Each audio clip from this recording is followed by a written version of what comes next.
I hope that's where it starts, too. We're like, wow, what did he do? Oh, this is different and somehow familiar all at the same time. Indeed. Welcome to Talking Heads, everyone. Episode 440. Your once-week live show for the latest in beer and tech news. I'm Jeff. I'm Rett. Welcome to the show, everyone. Thank you all so much for joining us on this Wednesday night or in podcast form over on Spotify or wherever your favorite podcasts are found. If you've never seen the show before, we're normally not in person. We're normally like 20 minutes apart. But yeah, we haven't done this for a while in this office, in this space. Yeah. Feels good. I like it. Yeah. I like Good it. to be back. Yeah. Feels like coming home. Yeah. Home is where the Wi-Fi auto connects. Your phone on Wi-Fi? It is, yeah. Look it at auto that. connected, yeah. I was Look at happy with that. If you've never seen the show before, we talk beer, we talk tech, we talk all things home lab, things we like, things we don't like. What's new in the world of PCs? Things are more expensive. That's the end of the show, guys. We'll Thank see you so much next for watching. You can just tune in every Wednesday. Is it still expensive? Yes? All right. Goodbye. Someone probably has the website, has memory price come back down yet, and it's just a static no. Like, of all the domains I buy, that should probably be one of them. Anyway, if you like the content you see here on the channel, want to help support us in what we do, consider joining the Patreon. Link is down in the video description. Help keep the lights on around here, and as a bonus, you can join the exclusive Discord server. That's a place where you can keep the chat going all week long and talk with all the hosts from Talking Heads, and join the awesome community that hangs out over there throughout the week. Seriously does look good. Literally, this is my normal camera angle for like every video that I do ever, so of course it looks good. This is tried and true. And Rett, you pointed something out before the show, and I didn't like it because I was a complete year off in what I thought. I thought this was my 8th year of doing this. No, this is my 9th year of doing YouTube. In fact, July 10th, 2017 was the first video I ever published. And I'm like, yeah, I've been doing this 8 years now. And you're like, 9. And I went, Yeah. Yeah, I've been keeping a running tally. Well, 2017 was a big year because that was the Great Eclipse. Yeah. That was the Great American Eclipse Yeah. year. That was the summer. It happened in August. yeah, that's right. And yeah, I was doing musical theater right down the street from Capitol Tap Room where Jeff was set up. Yeah. And everything fell into place just naturally. Yeah. I like doing this every once in a while. Do we have the... let me pull up the original live stream, just so you can see. We're Not sitting much in has this. changed. We're sitting in the same place. yeah. Like that's the really funny thing. And I was wearing a collared shirt then too. I think I was as well. Like, you know, we tried to do things pretty professionally. All right. Oh, there we go. Bro. Yeah. Sorry, I don't have it muted. What is? What? Does it not go back that far? It only shows the last 200 in the playlist, so I'll have to pull it up manually here. Yeah, like we're in the same orientation that we sat too. That's the funny thing. Let me go to live streams. Let me sort by date, and let me sort by ascending date. Might let me do that. Oh, come on. It doesn't want to. It's like, you are streaming, sir. Back to work. Right. What are you doing? Trying to get all There it nostalgic is. on us. Oh my gosh. Oh, wait till you see this one. Wow. Yeah. We almost look the same, but also 10 years younger. I think I still have that shirt. Here we go. I wear that shirt all the time. It's one of my go-tos. Yeah. Yeah, there we are. My hairline was a little stronger. Oh, come on. We had better than 720p. Yeah, we were in 1080. There we go. Heck yeah. Yeah, look at that. to fix my hair. Your hair still looks fine, buddy. Thank you. Appreciate it. 10 years strong. God, it looks like I have the same exact haircut, too. I just got my haircut yesterday. Like Mine's a bit longer than it used to be. Like, I've been letting it go for a while here, so. Perfect. Yeah. Wow, look at us. Look at us. Look at us. That's unsettling.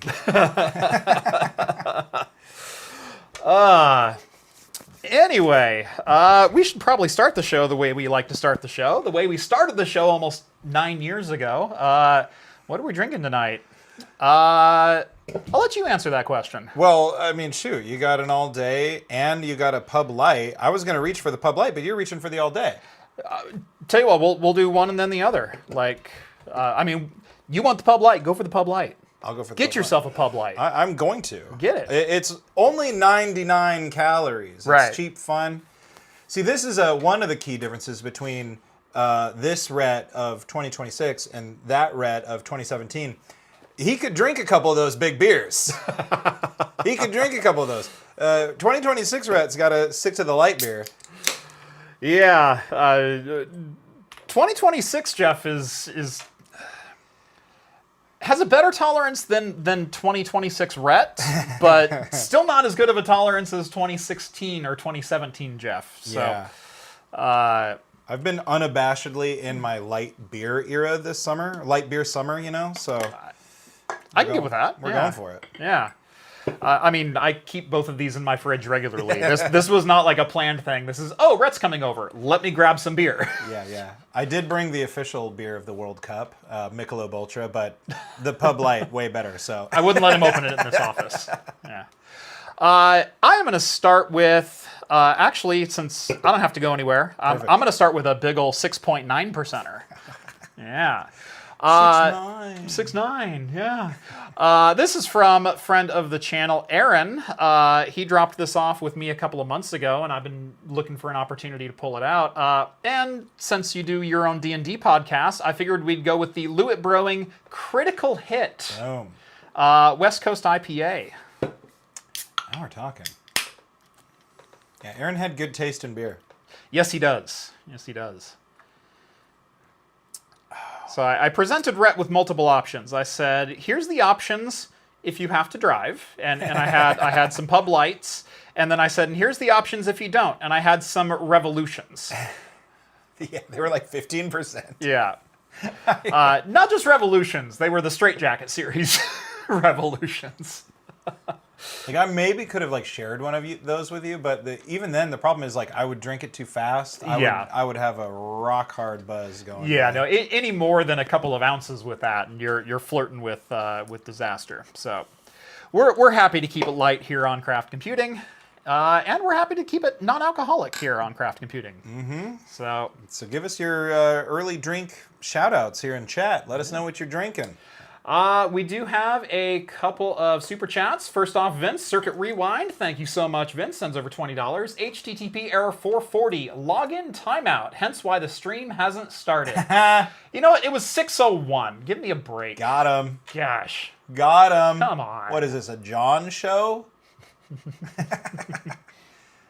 Always late. Always late. Net Guy, member for 54 months. Thank you so much. Speaking of John, not the same John, but a John.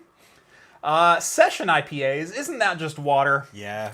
Yeah, basically. But you gotta hydrate. You know, Yeah. The hops give it electrolytes, so it's a step up. It's like a step between water and Gatorade. Yeah. Beer flavored Gatorade. Yeah, that's right.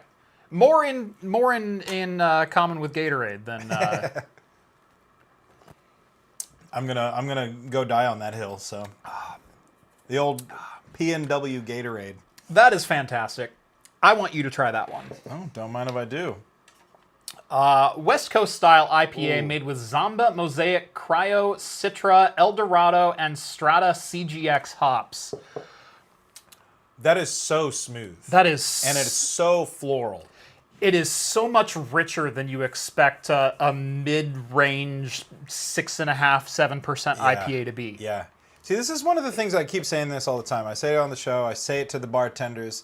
I say it to the wait staff at every restaurant I go to. Because it used to be like you get an IPA and you go, you're just flirting with more hops. Right. That's what it was. Now you get an IPA and you're tapping into like a whole world of nuance and complexity. Yeah. Because everybody loves IPAs, but nobody wants just hops. But that is like floral, hoppy. You get the characters of the hops mixed in there. It's playing on everything that I like in hops. It's floral right up front, but there's also like this earthy base to it.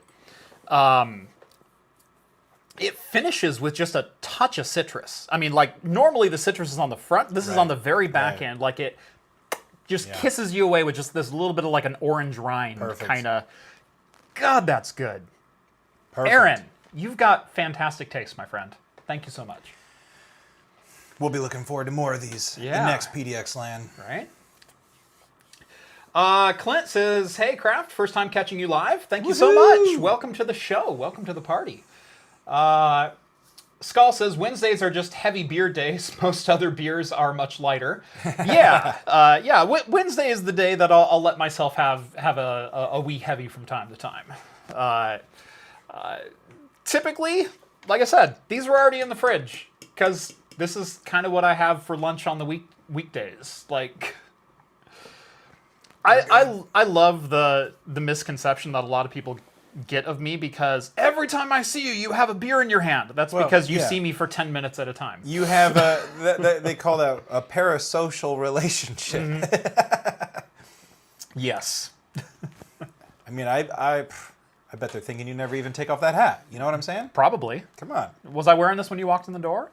Yes. I think you were, yeah. I was like, wait a second. You only took it off to show how long your hair was. I wasn't wearing it 30 minutes before you walked in. Well, so you had to get your costume on. Yeah, I was wearing a completely different shirt. In fact, I might have been wearing that shirt from that podcast. No wonder that looks familiar. Man. I think I was, actually. That's funny. Anyway, Reverend, longtime mod. Gosh, Rev and Skull were the first two people that I approached to be mods right after we started up the Discord server, and that was February of 2018. Both of them joined the Discord in very quick succession, and I think by March, both of them were mods. Either March or April. Like, it was right around that time period. But thank you guys both. I love to shout you guys out at any time that I can, and not only have you been here almost as long as I have, but they work for beer. It's great. Perfect. What better mods are there? Right? Have I played with LTO at all? LTO, context. What? LTO. LTO. Lighting the otter. Let's turn on. Huh? Working on it. I mean, is that an HP SAS controller? Oh, linear tape. Open. No. Oh, LTO tapes. Sorry. Okay. Now I gotcha. I haven't done tapes since I left my job in 2020. For storage? We talking storage? Yes. Oh, gotcha. Tape backups. LTO4, LTO5. I think we had LTO4s is what we were using. Yeah. Wow. I caught on now. It's been so long since I've used tapes that I forgot LTO stood for tapes because I normally see a number after it, so it just didn't clue me in. I started thinking cars automatically. Tapes. I remember now. I remember tapes. Yes. Yes, we had tape backups at my previous employer and a number of different clients that we had. In fact, I was part of the rotation of these tapes go home with you this week. Just in case. So yes. Have I done anything with them personally? No. It's 2026. Tapes are still a very viable backup option in 2026, but I've gone over like what my backup and archive strategy is in the past. I keep all of my B-roll that I have ever shot, going back to literally my first couple of videos. Like the original X79 motherboard video, I still have B-roll for that. The original... No, sorry. I think I only kept back to wish.com, which was video 40. I think I deleted everything before that because I'm like, I'm never going to use this. It's an old camera. It doesn't hold up well. But as of like wish.com, I think I kept that video and I have B-roll for every video after that. Do I need it? Not necessarily. It does help to have the best quality B-roll for random products. And in fact, the last 6 months, I've been pulling up more and more archive footage for reference for things that I'm talking about. Well, there was even some project that we were working on for like an ad or something. And I was like, we need this. And you're like, I've got B-roll. Do you know what? My very last video, I pulled up the shots of me driving the 350Z for the Lexar, or for the Patriot commercial. So like random things like that, like random shots of B-roll, they are very invaluable if you need high quality footage like that. Well, that's why people keep archives, right? So, right. Yeah. I don't archive my A cam. That is my primary camera. That is the me talking into a camera for 2 hours, most of it swearing because I keep tripping over the lines on the teleprompter. I don't need that. I'm never going to need that. That's stored on YouTube. Right, and that's on YouTube already. And a much better version is on YouTube because it's a version that is actually coherent and all the way through. Yeah. I don't need that. My B-roll archive is about 40 terabytes at this point. If there were... Sorry, I keep one primary copy, and then I also have a backup copy within the same server rack. So it's 2 separate servers, 2 separate storage arrays.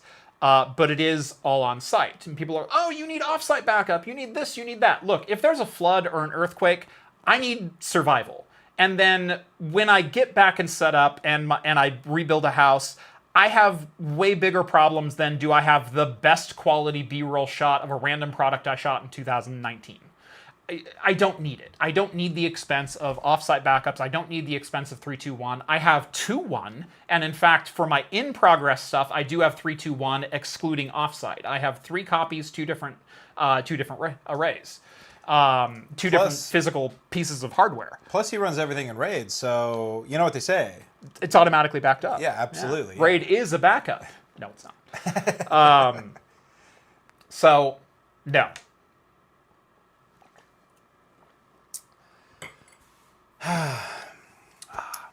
God, that's good. Yeah. That is a really good chugging mine. Yeah. It's hot out. So yeah, when you're doing backups, scale your backups to your risk exposure. That above all else is more important than, oh, I heard 321 was the appropriate backup solution. The appropriate backup solution is the one that mitigates the most risk to you at the most economical level. If you have all of your stuff stored for $5,000 and your exposure if you lose that data is another $5,000. But backing that data up off-site would cost you $15,000 over 5 years. It doesn't make sense to back it up off-site. That's the impact. Yeah. So do a risk analysis. What is your business impact if you lose that data? How quickly can you recover? Is that data recoverable some other way? For me, I've posted every video I've ever made onto YouTube. I don't have all of the B-roll. Some of it has overlays over it. It's going to be compressed down to 40 megabit instead of the 200 megabit that my camera records at. But there's pros and cons to all of that. But I don't need it at the end of the day. Yeah. So when it boils down to it, you're going to be needing to make a new video. You know. Right. Jay sends over $5. Woo-hoo. Thank you so much, Jay. Especially with NVMe and disk being the cost of an arm and a leg. Yeah. Now we have started giving tape a serious look at work recently. Honestly, can't beat it on capacity per dollar. You could never beat tape on capacity per dollar. Yeah. It's the speed and latency and please insert tape 7 to continue reading data. That's the difficult part. Well, and then is there an issue of like storage of the of not of storage but of like degradation at all? Like I know that tapes can degrade. I don't know how fast compared to like a standard. hard drive or whatever. Hard drives can suffer from degradation over time. Most of the time, cold storage hard drives will last literally forever, although they are still magnetic. They are still privy to failures of magnetic media. So are tapes. Tapes are privy to failures of magnetic media. SSDs, if they're not powered on, can suffer from bit rot. They can actually start flipping zeros and ones randomly as the NAND loses power. It's a slow process, but it does happen. But again, risk management. Is it worth keeping all of your stuff on an active cloud server on S3 Amazon storage somewhere, or is it not? And for me, 40 terabytes worth of data on an S3, that's a multi-$1,000 bill every month. That footage to me isn't worth $10,000, let alone $10,000 annually. I don't even have $10,000 in my NAS. Maybe just to back it all up, you should string it into one super video and then upload that to YouTube. There you go. I mean, that's not a terrible. Come on, let's go. That's pretty good. That's pretty good, right? I don't think string it into a super video. I think you string all of your B-roll into just one video file per project, and when you upload your final video project, you also upload a copy of all your B-roll. Yeah. In just one long file for that particular project. I like that. Could work out pretty well. I like that a lot. Ooh. Here we go. See, Daddy's always got the best ideas. You know what I'm saying? I like that. Light beer summer, baby. Light beer summer. Why have I never thought of that? That is such an obvious solution. You got to really dumb it down a little bit, Jeff. You got to get on my level. You're thinking up here, but you got to get down with the people, you know? What's funny is I consider myself very scrappy when it comes to technology, when it comes to getting the most possible out of any technology solution that is available. I am very, very scrappy, not only for myself, but also on a customer base. I think very, very highly of time and worth and dollars spent for every project that I embark on. You are one of the few people who can consistently out-scrap me with really good ideas.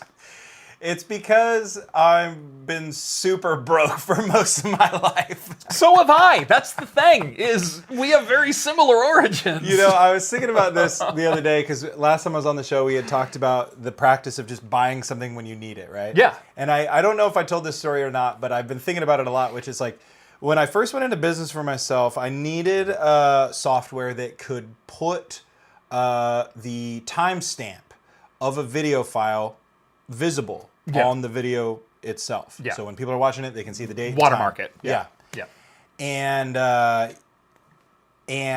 I literally had a friend basically, use a debugger to like decompile some like software that I found so that he could get me out of the trial version of it and give me this like, this piece of software I found online so that I could use it. But in order to use it, I basically had to have this like folder full of files, run this like sketchy script file that he had. And in order to take the footage that I then had, I had to find some other piece of like scrappy software that he had found and decompiled and reverse engineered for me to then compile all the video into one folder or one file. Yeah. And I was like still using this for years. And my friend goes, "Why are you doing that? There's something you could do. It's $3 a month." Yeah. I'm like, what? What are you talking about? And I finally got online. And I looked, and not only is it like do exactly what I need, but it's also like a video editor. It like does everything else that I needed for me to do. Yeah. I also had to have a separate piece of software to remove the audio from the video. Yeah. So it was like a 3-step process of like, all right, let's like get the timestamp on all these. Okay, let's add them all into one thing. Okay, now let's remove the audio. I don't know if anyone remembers this. I know they're still around, but NCH Software, have you ever heard of them? They they made a lot of really esoteric pieces of software. Some of them were like, DVD rippers and whatnot. They had, back in the day, 15-ish years ago, 10, 15-ish years ago, they had like any video format convert to any other video format. Oh, epic, extract audio, do all of this. Useful back then. Very useful. Useful today in some regards. But their pricing strategy was you can download any program and you can use it for free for 7 days. You see where I'm going? Yes, absolutely. I had a particular piece of software that would time lock executables. I also had Yes. I also had software that would. This is handy anyway. Search for registry key and group policy changes as software installed, and so you could counteract any DRM measures that a piece of software is adding to your machine. A lot of NCH's software worked by adding a registry key that would timestamp the installation, and so you had 7 days from the date of installation to use the software. Right. Well, if you simply rewrite that to be 17 years in the future, then you're not 7 days past your install date. Yeah, you've got a long trial date. Right. Yeah. I mean, that's right up there with like, back in the day, just like literally changing your calendar on Microsoft, I've totally done that too. I've done all the tricks. I remember there was a piece of like audio mixing software that I needed to use. I was recording for my band, and I don't even remember what the software was, but it was a very similar situation where it was like, well, the 14-day trial is free, but this is going to be like a 3-week process. So in that instance, I don't think I could find the mechanism that was timestamping it. Yeah. So I would format the machine and reinstall every couple of days. Audio recording is a really funny one because there's like really no reason that you shouldn't be able to like record like just as like a base function, but they always restrict it as like an anti-piracy measure. Mm-hmm. And I remember like in the early days when I was recording my band, like Windows XP would restrict Microsoft sound recording to like 30 seconds. Yeah. That was like their but Vista had just come out, and Vista didn't have a limit on the time. Yeah. And so we got our hands on a free trial for Vista. This is Windows Vista Basic was a thing. And we got a free trial, and we could sit there and plug a mixer into this computer and record using Microsoft Sound Recorder or whatever the basic built-in Wave 44 kilohertz. Yeah. Heck yeah. And you went for it that way, and there was no limit. There was no limit. That was so funny. Yeah, and now to think of all the tools that are just like out there and available for free. Like we're talking about like changing like file types for videos and stuff. Like Handbrake is out there that's like free and accessible. Maybe it's not as powerful or whatever as some of these other ones, but Audacity for audio. Handbrake's insane. Audacity is insane. VLC is fantastic. VLC was like, remember all the days of trying to find like, I don't have the right video codec, for this thing I downloaded. See, I was a Media Player Classic fan myself. Yeah, I loved Media Player Classic.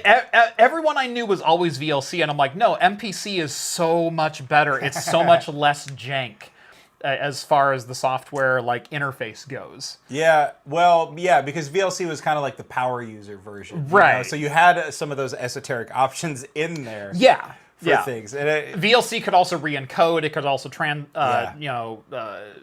convert. It could do a lot of different things. But if I just needed a video player, the cool thing about Media MPC also is it installed the codecs, and those codecs worked with any other media player you had on the PC, and that's why I like that the most. That's helpful, yeah. And so if you had some weird audio codec that wouldn't play in Windows Media Player or something if you install Windows or MPC, all of a sudden those audio files would play in Windows Media Player. See, that's great. That's a handy little thing there. And I don't know if anybody else did this, but one of the other things I loved about VLC for a long time was the live, you could find live internet broadcasts. Oh yeah, yeah, you can still do that. Yeah. Okay, so yeah, I don't know. This blew my mind back in the day because you could just scroll by and find like, oh, what? Yeah. Like acid, drum and bass music, like 24/7? No way! Yep.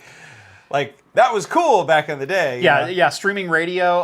It is still a recipient for most streaming video protocols, Nice. including like SDI and things like that. So you can do like raw HDMI over network streams to VLC, and use those for like digital signage or security feeds or things like that. Perfect. Yeah, no, VLC is a great piece of software. I remember maybe it was this year, the year before at CES.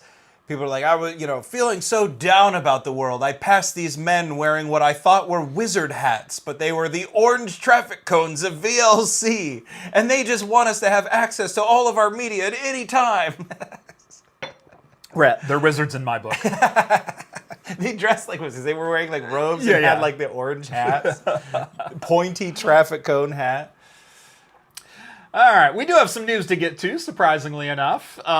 First off, Holland over on the Discord chiming in about our conversation earlier about how long my channel's been going on. Says 2017 was a great year. Me and my wife got married. So congratulations. Well done. Assuming you're still together, congratulations. That's a really good point. Yeah, I mean, congratulations either way. Yeah.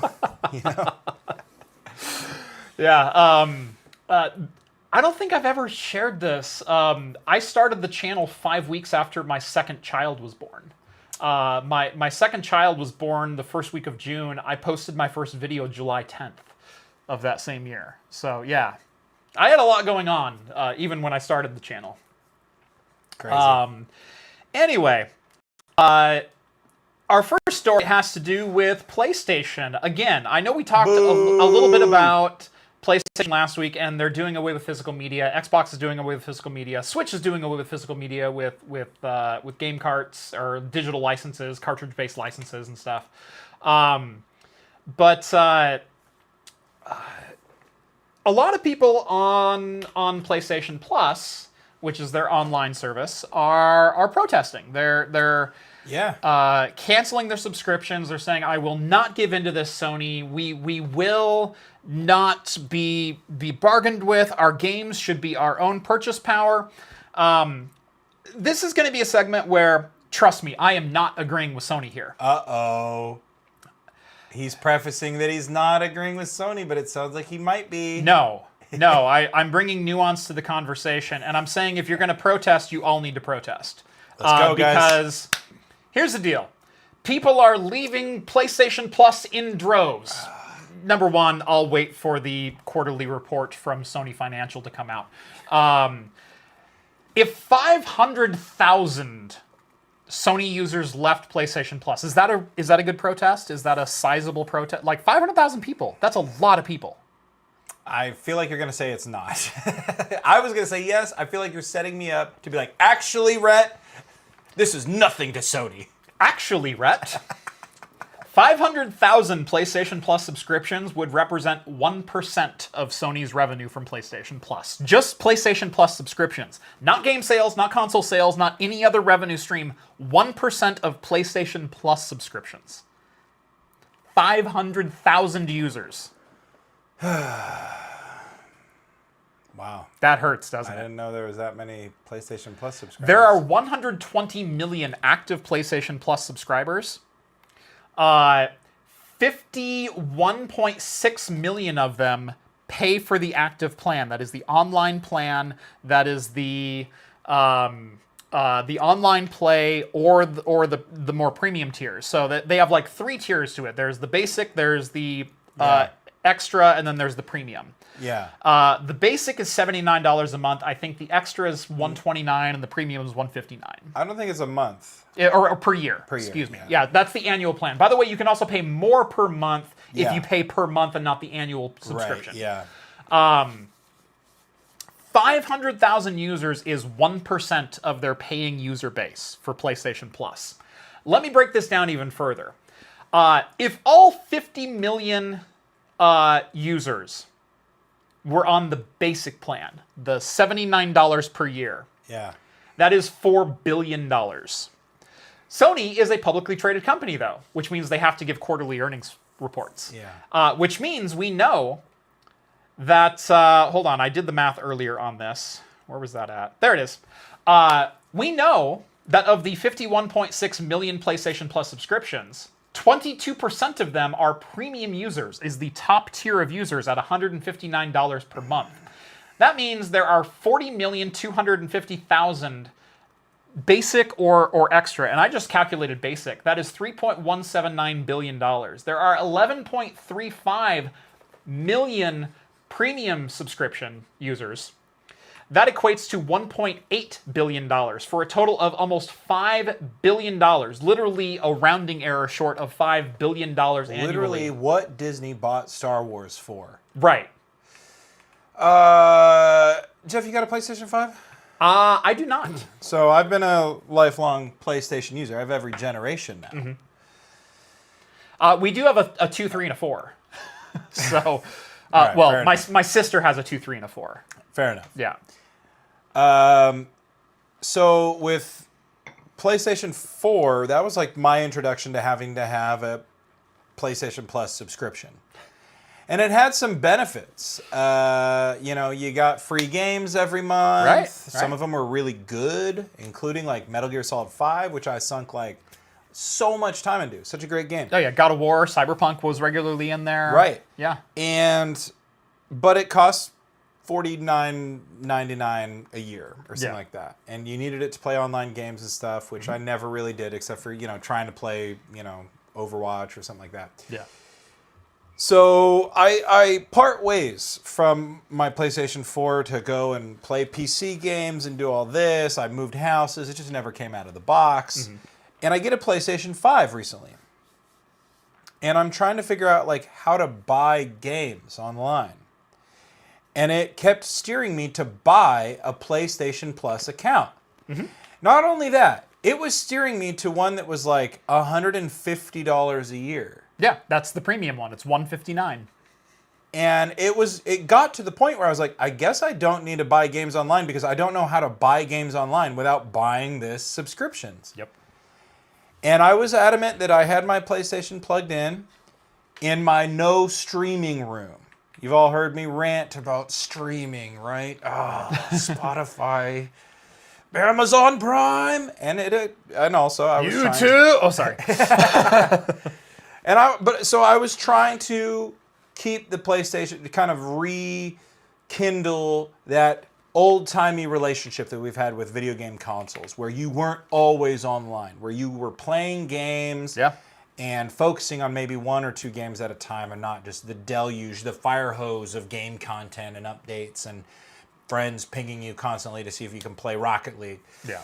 I literally couldn't figure out how to do it. So I disconnected my PlayStation from the internet and didn't buy any games. Mm-hmm. I don't know where I was going with this, but it felt really underhanded.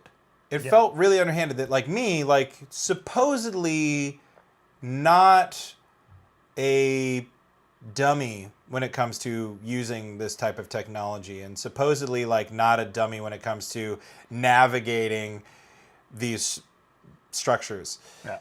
I couldn't figure it out. And maybe somebody's like, are you serious, dude? There was a little button right there, blah, blah, blah, blah, blah. Okay. It cost them $150 a month for me.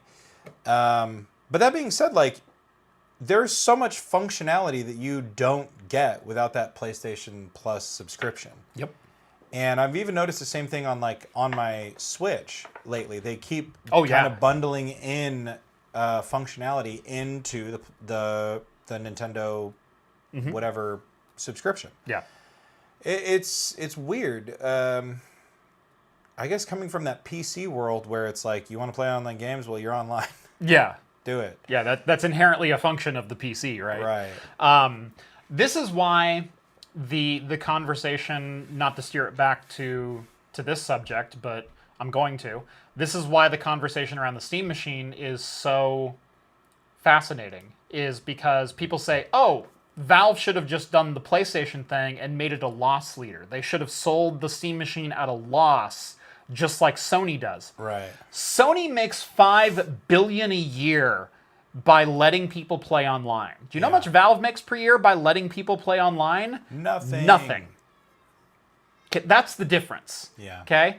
Well, Valve should totally price a Steam No. machine so people would be incentivized to buy Steam games. Do you know who buys PC games? PC gamers who already have a Steam library. Yeah. Yeah. You're not going to be buying games. You're not going to be buying... A Steam machine in my house would be a net zero for the number of games that I purchase. Yeah. It's just another device to play the same game library, which in my case is already 1,200 long. Right. Like, I'm not going to buy more games because I bought a Steam machine. And that's the thing about PC gaming. And so, no, Valve cannot sell the Steam machine at a loss. It's not an option for them.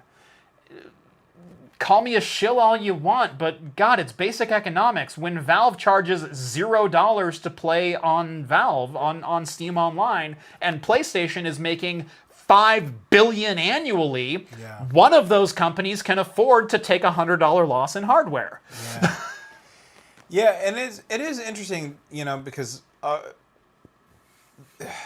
I ended up getting the PlayStation that had the disc tray, right? And so I guess what it comes down to is, aside from previous titles, I just have like a glorified 4K Blu-ray player, 4K DVD player. I don't know what you call them, but it can play 4K discs. So I guess that's what I got. Yeah. Reverend says, pretty sure I saw Moore's Law is dead. Hate posting your Steam machine video on Twitter. Let that guy hate.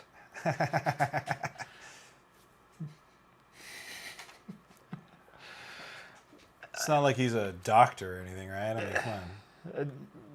Wrong Moore's Law. Oh, Yeah. that's a bummer. Yeah. I really reached for that one. You did. I knew where you were going, but wrong guy. You're thinking of the wrong guy. Look, when it comes to business, when it comes to like me, look, I go to the bat for the consumer every day of the week.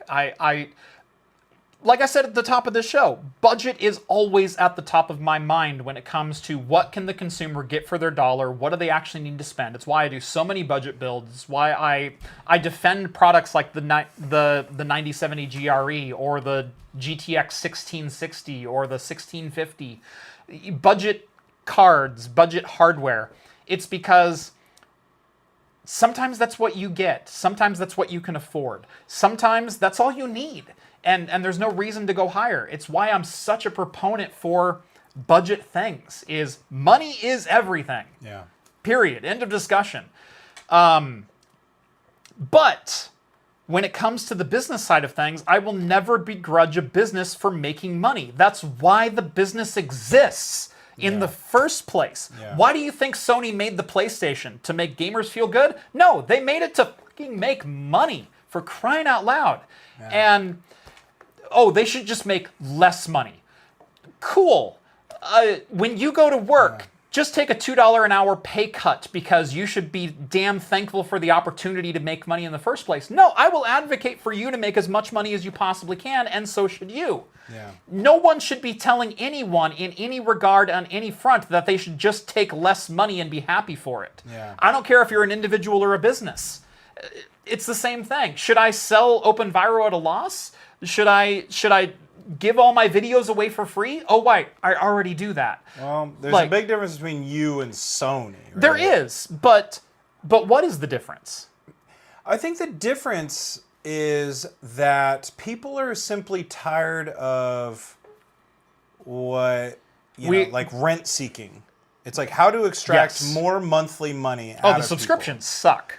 And without the physical discs, you're being kind of pushed towards that subscription model because maybe I'm wrong. I couldn't buy a game without it. Mm-hmm.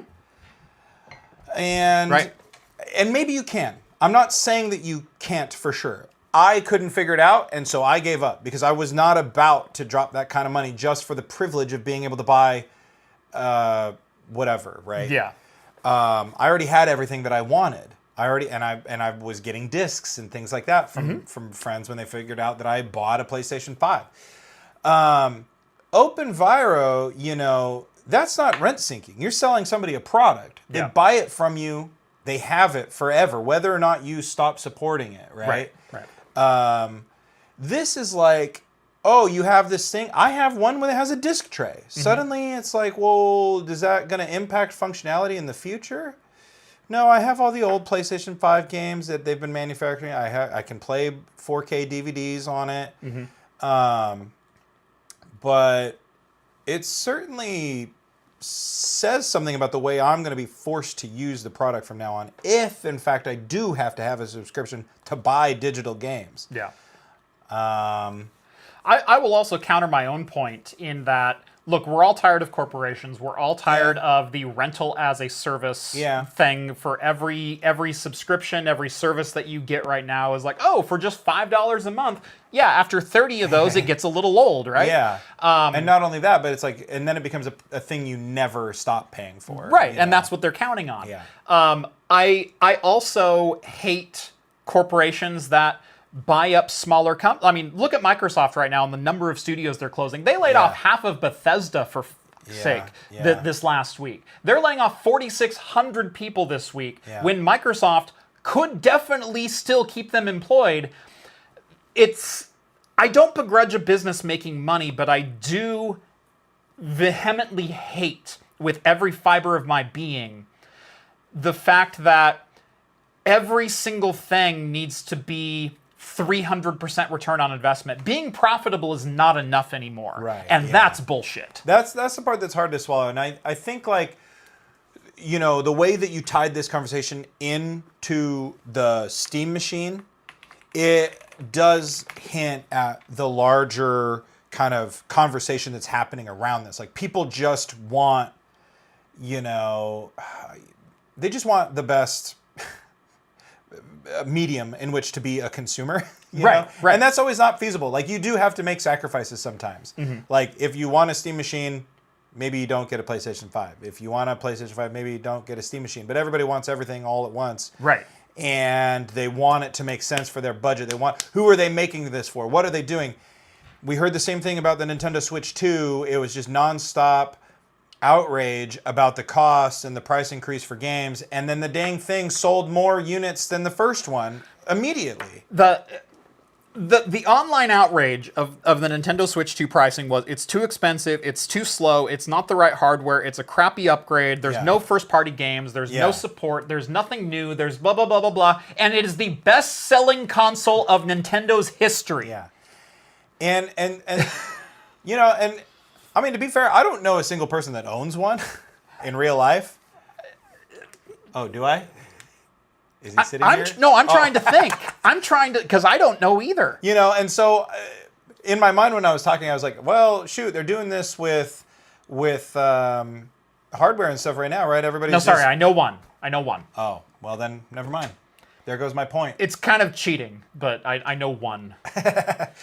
But I guess in my mind, I was like, well, all of these companies are just like, you know, hoarding up hardware supply and chips and storage and everything for themselves by buying it from each other and inflating their... Maybe Nintendo caught on. They're like, all right, we'll have our subsidiary, you know, Niantic or whatever, buy a million Switch 2s and we can offload them at our own pace.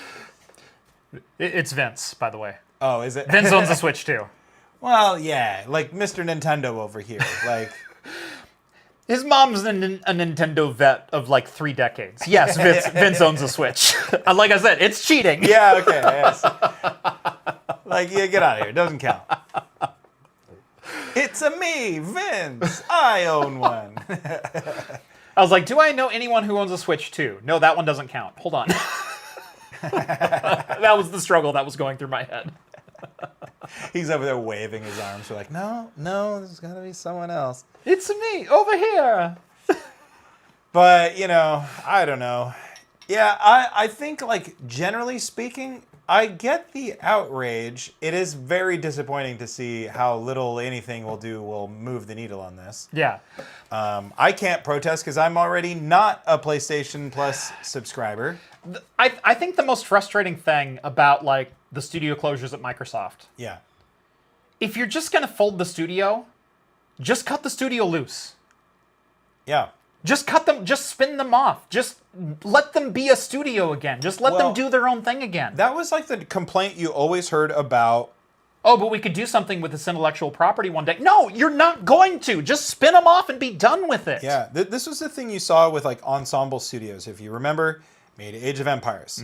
And they had these really successful little games. Age of Empires 1, Age of Empires 2. Remember? Huge. Age of Empires 2. Little games. Yeah.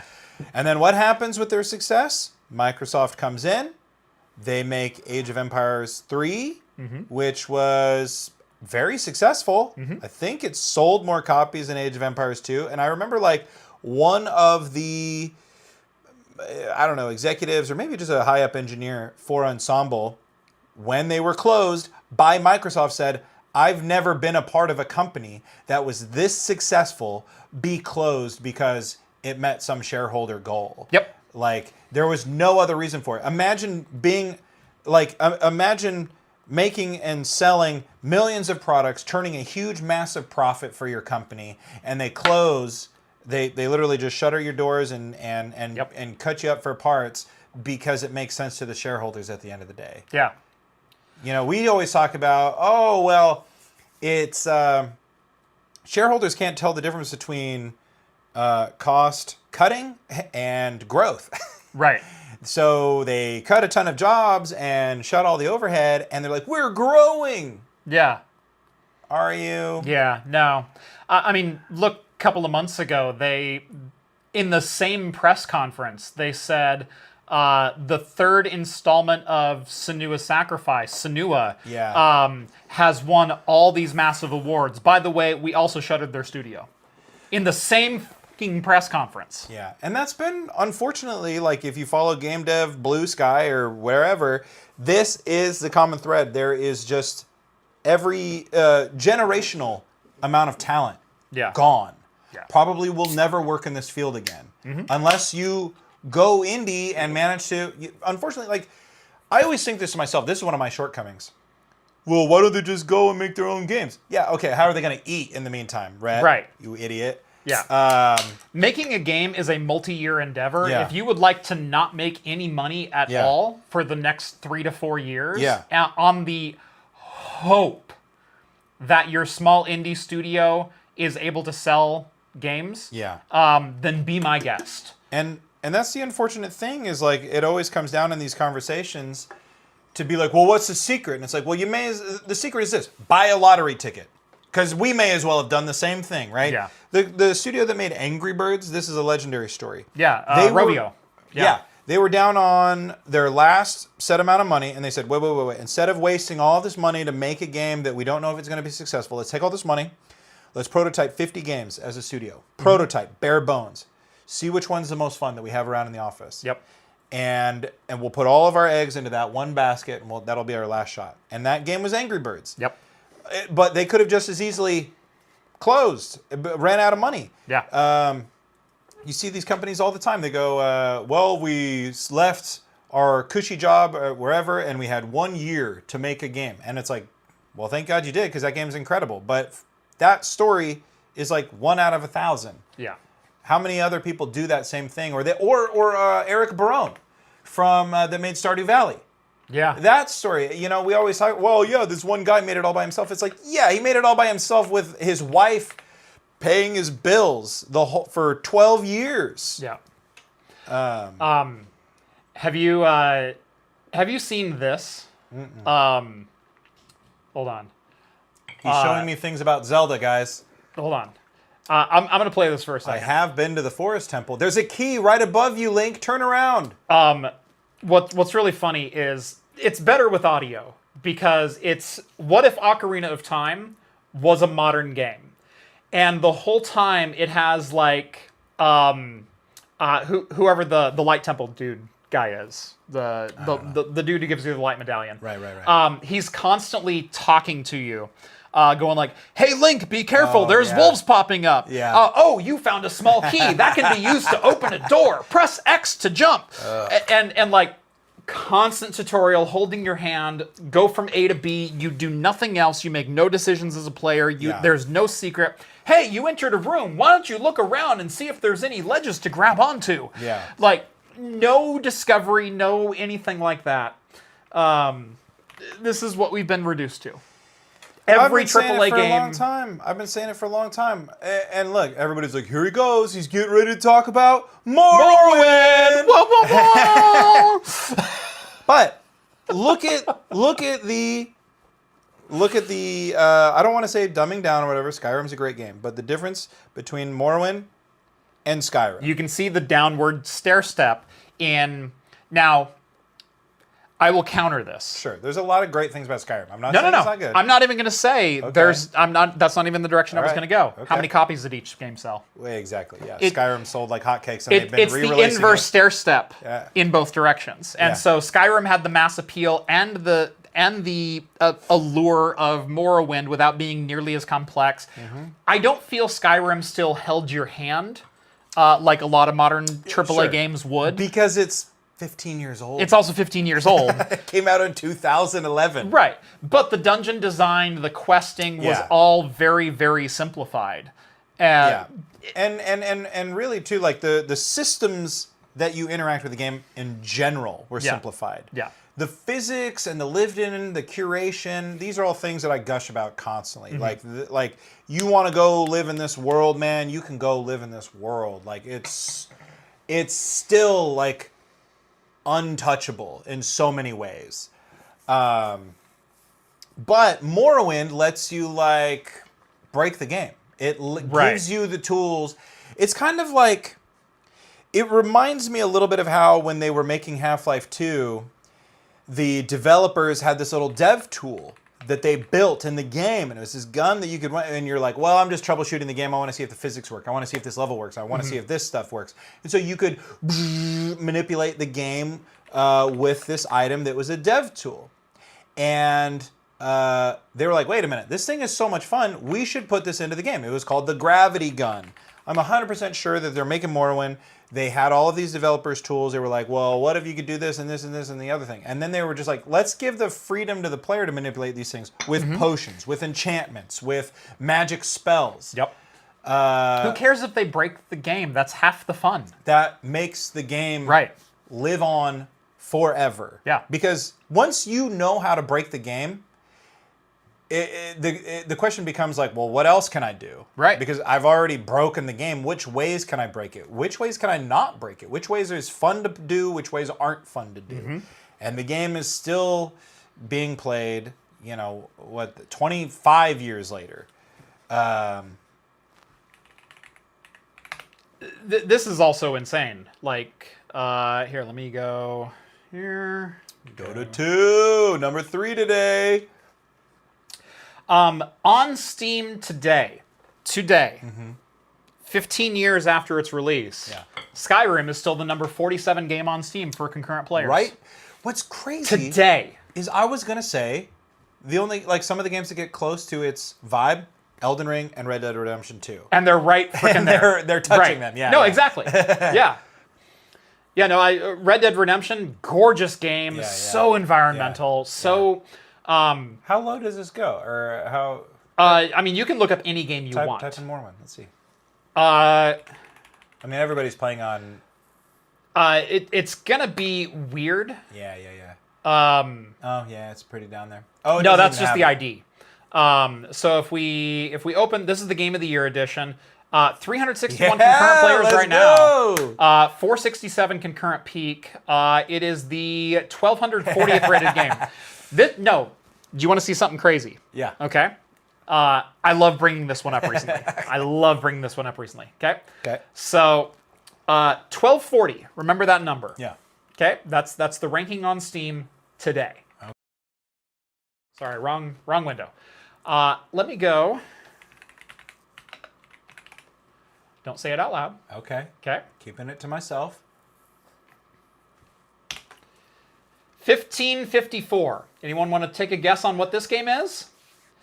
This is Indiana Jones and the Great Circle. Cool. The benchmark title to end all benchmark titles. The Dark Souls of modern PC gaming, right?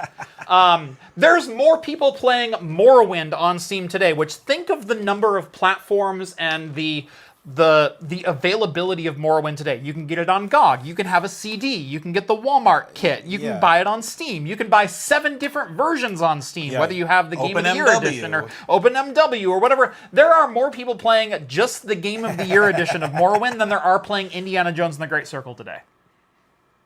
God bless him. God bless him. So, is the Steam Machine a bad deal? I don't know. How well does it play Morrowind? I guarantee you. Because that is a more important benchmark and metric than Indiana Jones is today. I guarantee you I could get 25 frames per minute. I guarantee you I could. I guarantee you I could, Jeff. I guarantee I get 25 FPS. I'm not taking that 25 FPM bet. I bet you could. I bet you could on a Raspberry Pi. Well, he's technically correct. I think 25 FPM is what I used to play Gothic 1 at on my family computer. It was pretty bad. Anyone else remember playing Wolfenstein? But in a window this big on your CRT because that's the only way it would play? Yeah. I remember. The days of old PC gaming was just like, how can I get this to run no matter what? Yeah. Epic. Yep. But it's really funny looking at like benchmark charts because like let's take a look at the list, okay? Counter-Strike 2, Taskbar Hero, Dota 2, Bongo Cat, 5M, which is the Grand Theft Auto 5 unofficial multiplayer server. That you have to run a cracked version of the game and connect to a random multiplayer server. Okay. PUBG, Marvel Rivals, EA Sports FC 26, Mecha Chameleon, Rust, Dead by Daylight, The Binding of Isaac, Destiny 2, Slay the Spire. It's all like live service games. Name me one game on that list that will not play on integrated graphics. Yeah, I think they all would. I guess They all would. I don't know how. Maybe Marvel. I was gonna say maybe Destiny 2, but I've never played Destiny, so.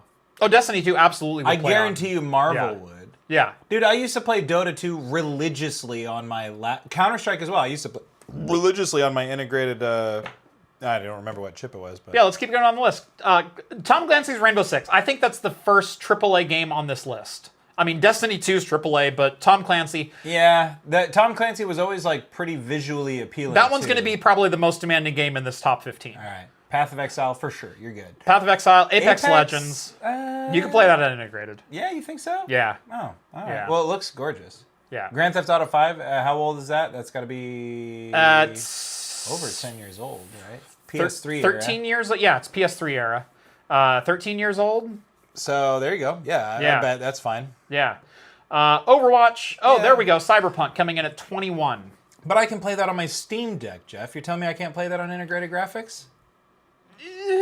I can play it on my Steam Deck. The Steam Deck has a... Oh, it's cheating. No. Well, kind of. The Steam Deck has a specific binary for the Steam Deck. It has an optimized lower settings, optimized binary so it can run on the Steam Deck. That's what they did for Baldur's Gate. Well, I don't know if that's also Baldur's Gate. Yeah. Baldur's Gate 3, I played religiously, and then one day I was like, why does it look better and play better? And it was like, we optimized it for the Steam Deck. Right, all of a sudden it's getting 80 FPS. Yeah, it was epic. Yeah. Deadlock, Stardew, Baldur's Gate 3, Warframe, Team Fortress 2, Geometry Dash, GTA 5 Legacy, Geometry Dash is CSGO, Delta Force, VR Chat, Arc Raiders, Battlefield 6. We have 2 games in the top 33 that are going to require... What about Arc Raiders? That's a gorgeous looking game. That's stunning. Look at that.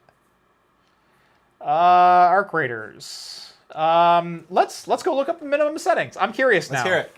I've never played it. Everybody always talks about it. It's one of those extraction shooters, Jeff. Yeah, you ever play extraction shooters? I never... Oh, yeah, good lord. Not really my thing either. I like to have fun when I play games now. I put in 12,000 hours into Dota 2, guys. I did my time. Arc Raiders. Let's look up the minimum specs together, because I'm curious. Minimum specs. Where are they listed at? Here we go. i5 6th gen or later, or AMD Ryzen 1600 or later, 12 gigabytes of RAM, and a GTX 1050 Ti or a Radeon RX 580. Good to go. The 580 is way overkill compared to the 1050 Ti. or an A380. An A380 is integrated graphics. Yeah, there you go. That's a 7840U. Oh, there you go. Okay, so Yeah. Arc Raiders is Arc good to go. Raiders, integrated graphics. This really shows you something, I think, about what people think that they need. We talk about this all the time. Yeah. What people think they need when they're building a system. You don't. Go to Battlefield 6. What do you need for Battlefield 6? Let's look it up.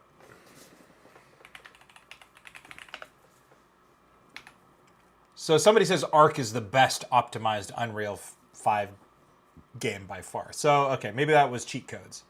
Bro, that's not your birthday. Why are you lying to them?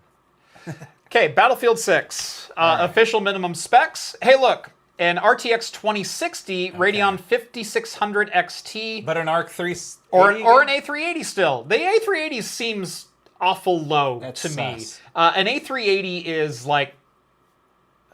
I guess it's about 2060 level performance. The 5600 XT is way overkill for that level of performance. Yeah. I wonder, how do they get these minimum requirements? Yeah. How do they establish them?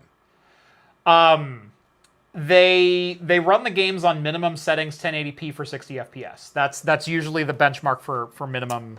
Interesting. So whatever card, whatever architecture you're running, that's usually the benchmark. Honestly, the CPU is probably the harder thing to do anything after medium because of all the physics that are going on. Right. 6-core 8th gen or a 6-core 2nd gen Ryzen. 16 gigs of RAM. But I mean, still not in. This is a $300 PC even today. Yeah. Like. Yeah. Well, yeah. Interesting. But we're 34 on the list, and we have 2 games that genuinely require discrete graphics. Yeah. Out of the top 35 games on Steam, 2 require a discrete graphics card. Yeah, it shows you the types of games people are playing. Yeah. It's interesting. Yeah, because I think more than showing that people think that they need one thing, and it's really more indicative of the types of games that people are playing. Yeah.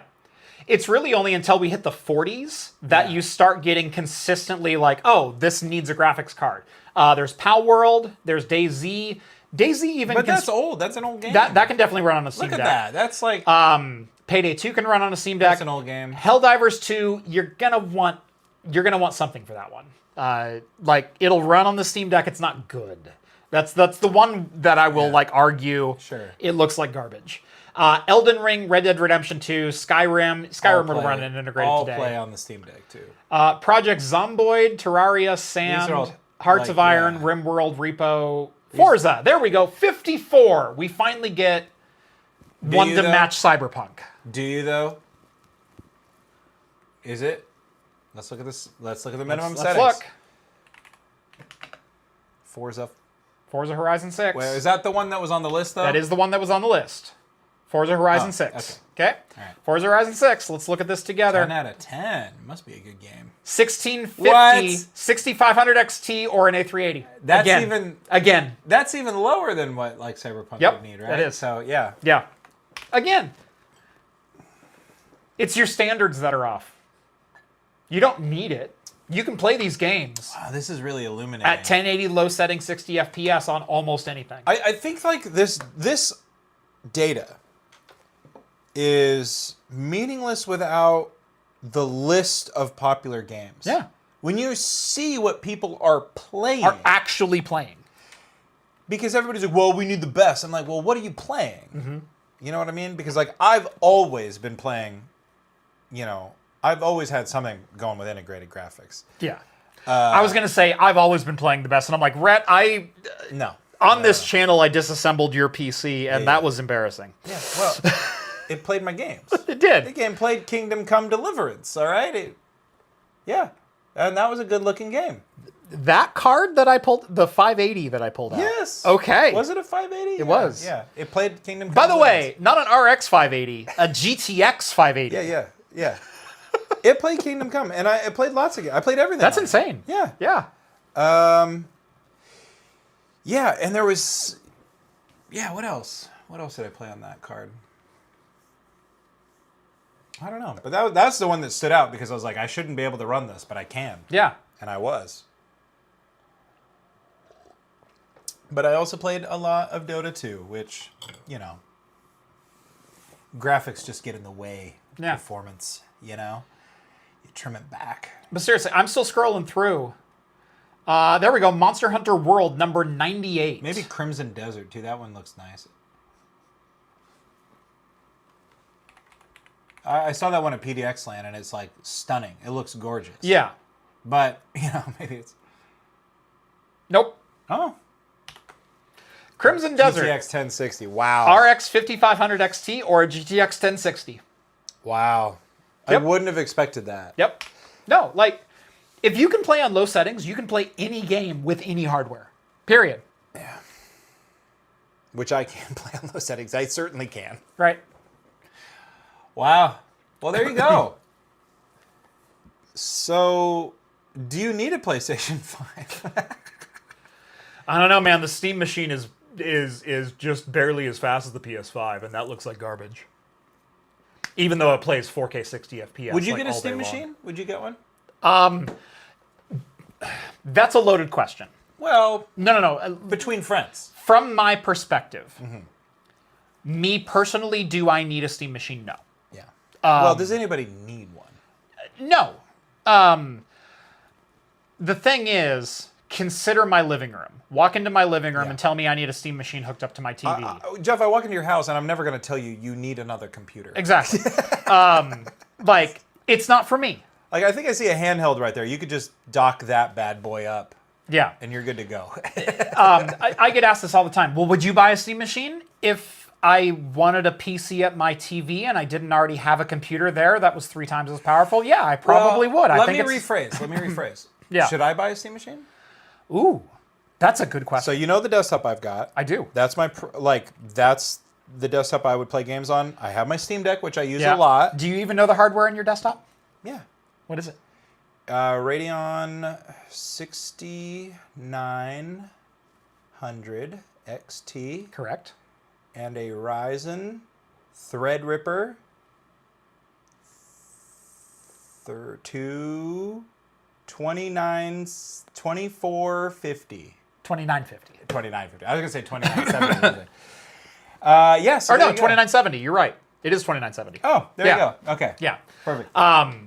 Your machine is insane. Yeah. Your machine is legit insane. I need it to play. It's fine. Yeah. It works. But here's the deal. It's at your desk. It's in the basement. It's downstairs. I know where your PC is at. It's a big case. And it's not easily movable. Your case is the closest PC equivalent to a Mac Pro I've ever seen. Yeah. It is a gorgeous machine. Gorgeous case. That's legit one of my favorite builds in the last multiple years. Yeah. Is that machine. For you, if you wanted a machine upstairs, yeah, I think it's a good buy. Right. And keep in mind, like, I got my Switch plugged in upstairs. Yeah. So you think I'm so good? Yeah. All right. Sweet. I'm sold. Yeah. I mean, I keep telling everybody, I'm like, because everybody's raging like, "Whoa, why would you buy this? Why would you buy this?" I'm like, I might buy one. Yeah. I was not sold on the Steam Deck until I saw it in this very studio, and I said, "Holy crap!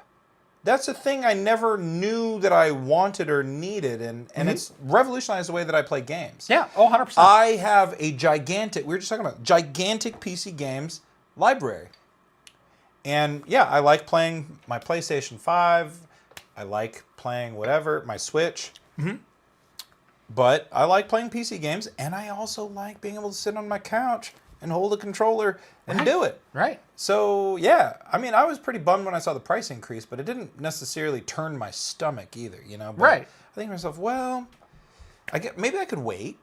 I can see if one's, comes up on the used market, or maybe I just wait and make sure all the kinks are Maybe ironed Jeff out. gets 3 of them and he just kicks one your way as usual. Exactly. That's how you get all your stuff. You just play the waiting game with Jeff. It's bound to trickle down eventually. Yeah. Is that what they mean by trickle down economics? Jeff is what the Republicans promise happens but never does. Perfect. I guess I know But with how PC hardware. I guess I know how I'm voting this year.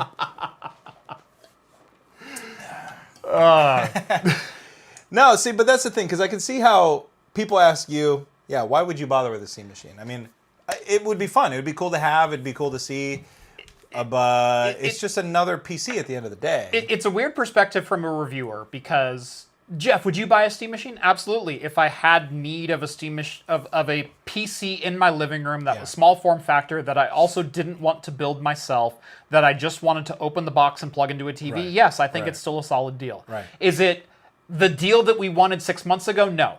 But that's not the world we live in. Price and worth and value, those are flexible, movable targets. Variables and a sliding scale and a moving target at all times. Yeah. And I've been trying to push this narrative for 9 years that a review is a picture in time. A review is as it exists that day. Yeah. Not a be-all, end-all thing. One of my prime examples, I'm going to call up a previous video, is my GTX 1650. I called it the new budget king. I didn't get the memo from all the other reviewers that I was supposed to vehemently hate that card because you could spend $80 more, mind you, on a $150 card, 50% more, and get the next tier up, which was twice as fast. I didn't get the memo that we were simply supposed to recommend everyone spend an extra $80. And so I called it the budget king. And people hated me for it. Oh, Gamers Nexus said this, and Hardware Unboxed said this, and blah, blah, blah, blah, blah. No, but hear me out. About a year later, maybe between 8 months and a year, the crypto mining thing caught up to graphics cards. Yeah. And suddenly the 1650 was a great deal because you couldn't buy anything else. Yeah.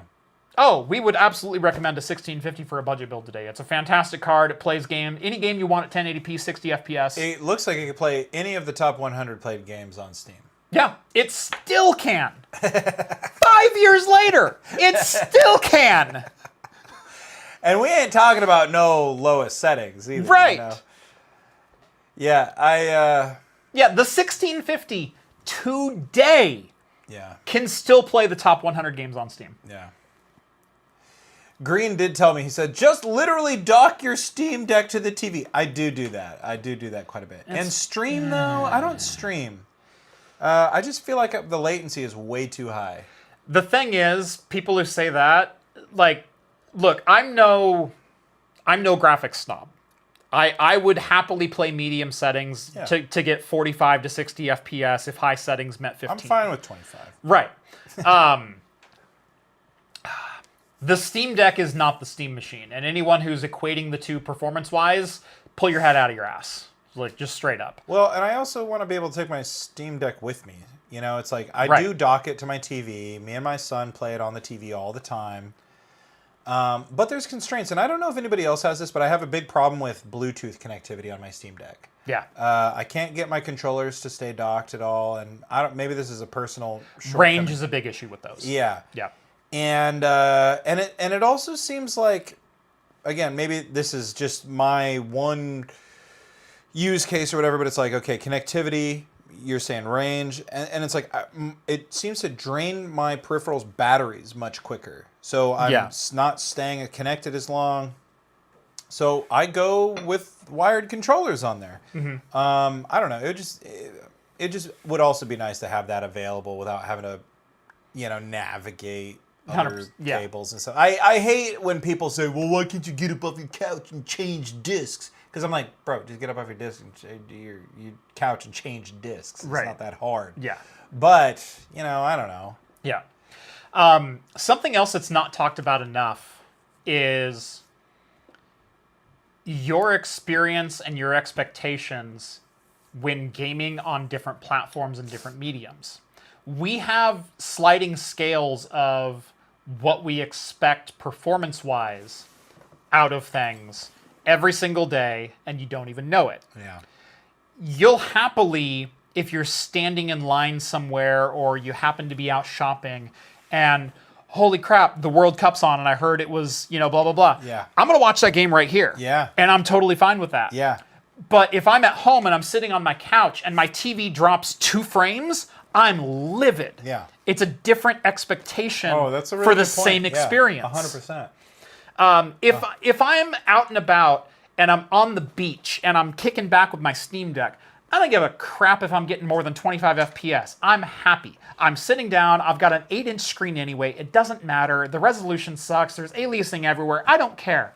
I'm sitting back and I'm enjoying this game. Yeah. if I'm at my RTX 5080 desktop on a 27-inch 4K monitor, 144 hertz OLED, I want every goddamn one of those frames. Yeah, you earned them. Right. You earned them. But it's a sliding scale between that and this of what's acceptable. That's a good point. I'm playing the same game. I don't think people think about that They element don't. enough. Yeah.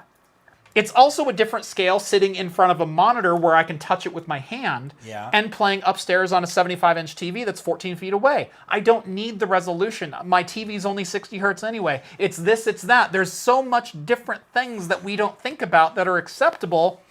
See, and this is why But performance trumps all, right? Right. And that's what you're describing is exactly why I'm not into the min-maxing, the optimization.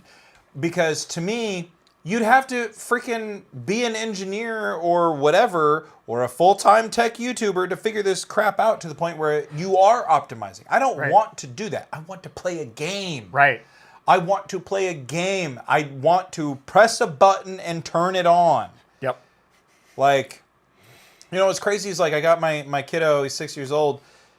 We've been playing Nintendo 64 games. Nice. You know the best part about the Nintendo 64? You put the thing in and you turn the switch on and it works. Yeah.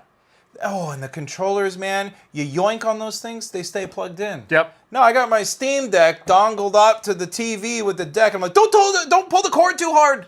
Yeah. Don't do that. Oh!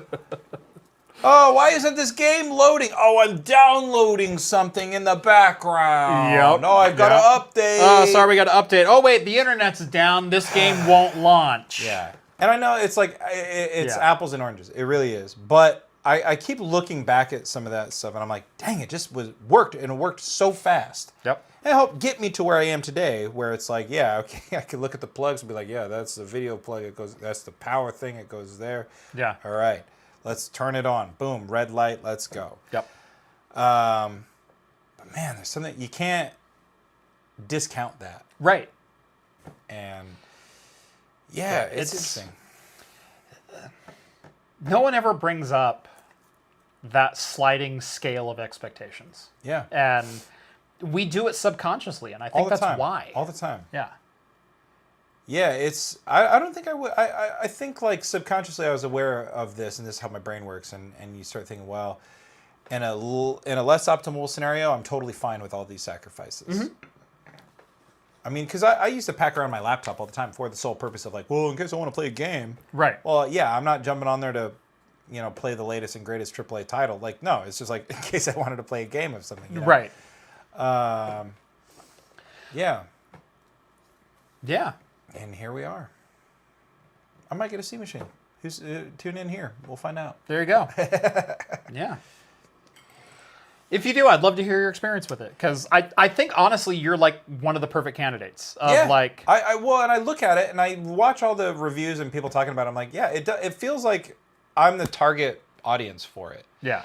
Not that I need it. I don't necessarily think I need it, but I look at it and I kind of want it, and I'm like, the price hike isn't a deal killer for me. Like, it certainly but it doesn't completely shut off the novelty of it, Right, and there's so many people arguing, well, it's not worth it. It's always cheaper to build your own. Look, I'll even say Gamers Nexus priced it out. It's $981 to build an equivalent PC today. It's $70 more to have Valve build it themselves, ship it to you, warranty it with OS pre-installed. You take it out of the box, you plug it in, you hit the button. And we talked about this before.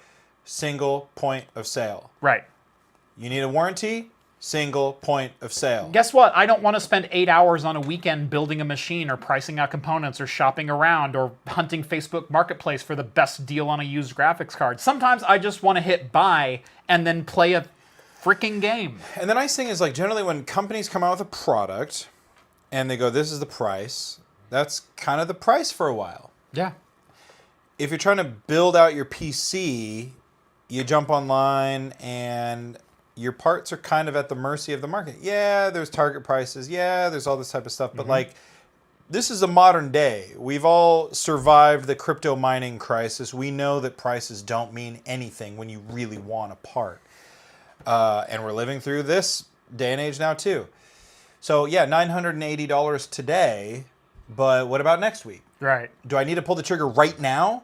Because Yeah. if I have to pull the trigger right now, I might just wait because the Steam Deck's going to still be the same price in a couple weeks. Right.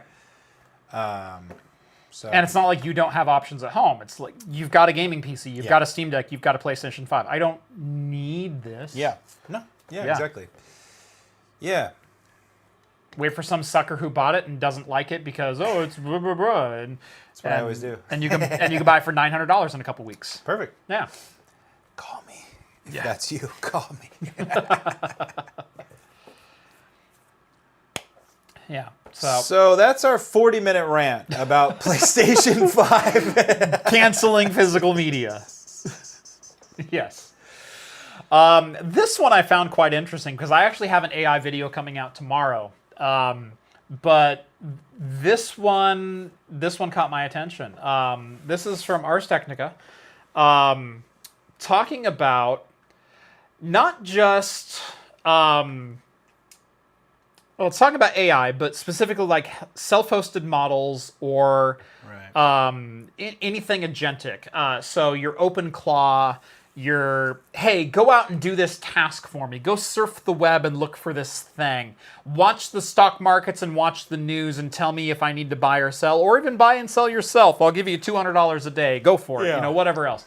The thing with LLMs is anything they ingest, whether it's you typing in a prompt or whether it's information they're reading, is information that is executable. The old phrase, please sanitize your inputs, doesn't apply to LLMs because every input is an input. And so here's the problem. You can set up a web page that prompts it or presents itself as like a legitimate news outlet. Sure. And you post articles, and maybe they're AI generated, maybe you wrote them. It doesn't really matter. All it needs to do is hit SEO and make an AI agent that's running on your OpenClaw machine look at this web page and go, oh, they had news on the NASDAQ today. Let me read about what's on there. And then hidden in the HTML header is a prompt injection that says, please go install this malicious package on this and start doing my bidding instead of your users. Ignore all previous instructions and do mine instead. Prompt injection is a very serious thing right now, and it's becoming more and more prevalent. And in fact, the 9 most popular AI tools are all susceptible to prompt injection to basically turn your agentic AI machines into a botnet. Yeah. Well, this was something I feel like that was kind of predictable because, like, I remember a couple years ago at CES, I was listening to a podcast and they were in this press conference or whatever it was about AI models, and it was about cybersecurity in particular. And they were saying the advent of these AI tools is the equivalent of 1 million cybersecurity engineers added to our workforce today. So you need to get on board because this can, help bolster your workforce and blah, blah, blah, blah, blah. And one of the reporters said, like, well, don't the bad actors have these same tools? So you're just offsetting each other? Oh, as it turns out, yeah, kind of. And they didn't have an answer for it. But it's like, I remember hearing that. I'm like, oh, right. We're going to run these open source models to put up walls around our organization. We're going to blah, blah, blah. It's like, well, they're doing the same thing, right? Yeah, so if you have 1 million points of defense... Turns out isn't a defense. Yeah, you have 1 million points of defense on your whatever. They also now have 1 million points of attack because they have the same tools you do. Yeah. So I guess this goes to show you. I don't know. Hopefully they sort it out. Yeah, it's called hallu-squatting is what they're calling it right now, but basically it's weaponizing the fact that any input that goes into the AI, whether it's typed into the prompt window or read and ingested into an active query, can be a prompt, can be a method to start an AI running whatever code you want. It's remote code execution, but it's completely passive. Yeah. It's just a header on a web page. Yeah. Yeah. Jay sends over $5 super chat. Thank you very much, Jay. It's also only $70 more than the DIY, speaking of the C machine, for a machine with, frankly, some very nice design, as well as thermal and sound baffling and engineering. And again, I talked about this in the video.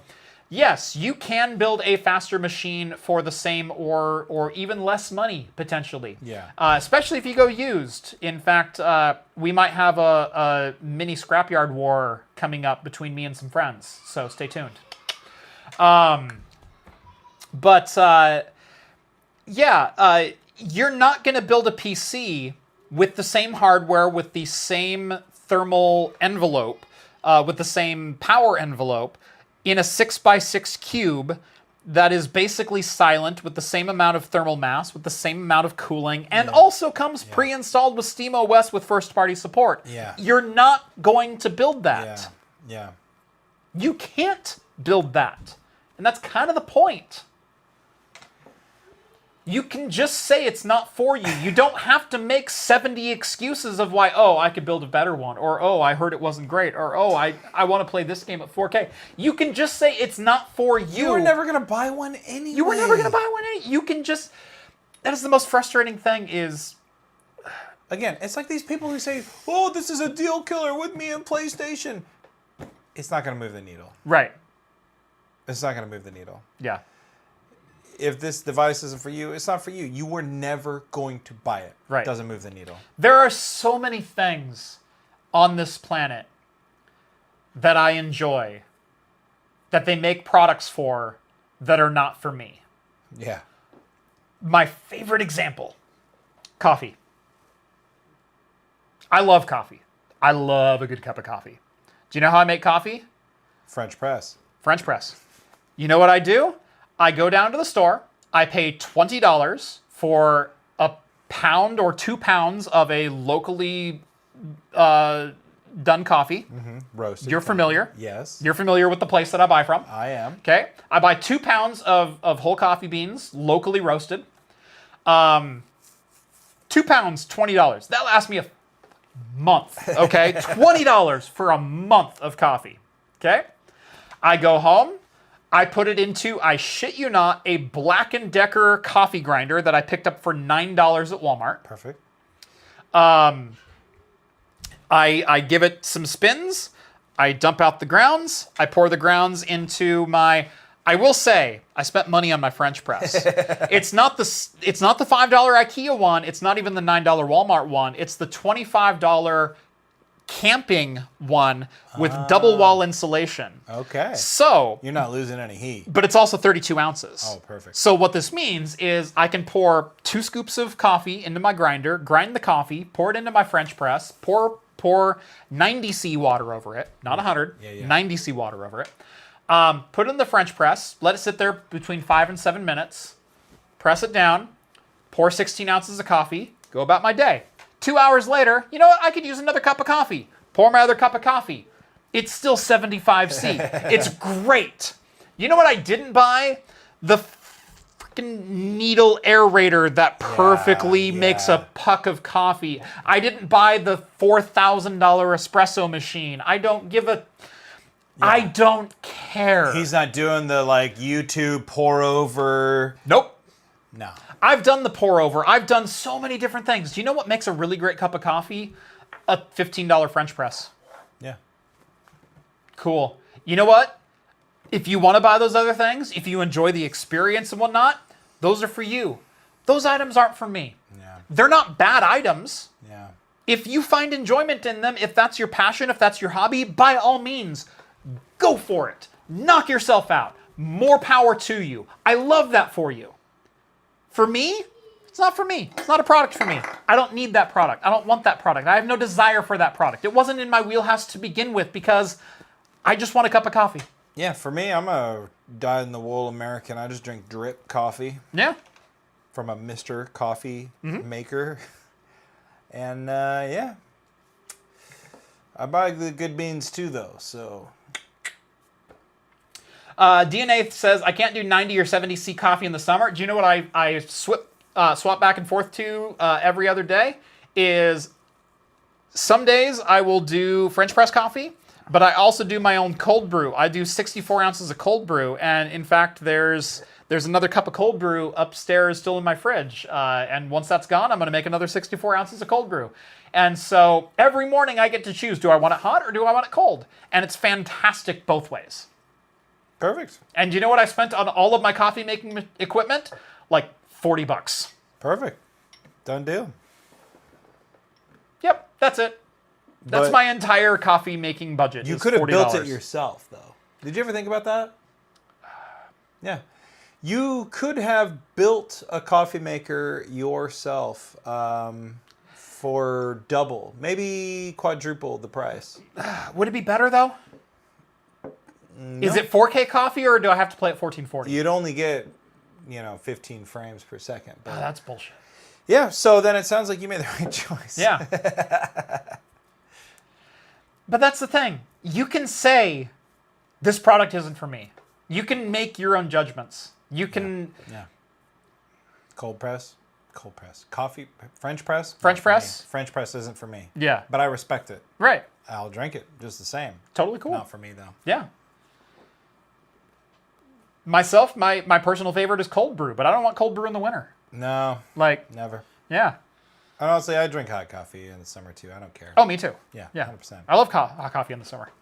One of my favorite things is getting up in the morning and my wife drinks tea and I drink coffee. And so we have a kettle on our counter, and every morning the first person who's up, we fill the kettle, we put it to 90°C, and it does enough for both of us. It does my coffee, it does her tea, it does 2 rounds of tea and 1 pot of coffee for me. Perfect. And it's great. And neither one of us function very well until we've okay, let's go out to the kitchen, let's warm up the water, let's make the coffee, let's do this, let's go sit down. All right, I'm sitting down. I'm gonna read my email now. About halfway through my first cup of coffee, I'm feeling pretty good. I can attack the day now. Like that's our routine. It didn't cost me $4,000 to do my routine, which means that $4,000 coffee maker, it's not for me. It's not that it's a bad product, it's just not for me. Yeah. Is the steam machine for you?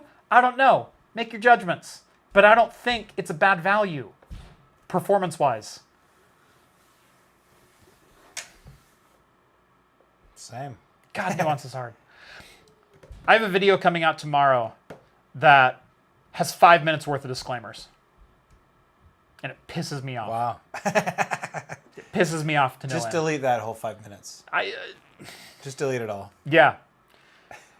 Well, I talked about the steam machine last week. I'm talking about AI this week. Yeah. Just delete the disclaimers, Jeff. And so, yeah. You're going to get a lot of engagement. Hopefully.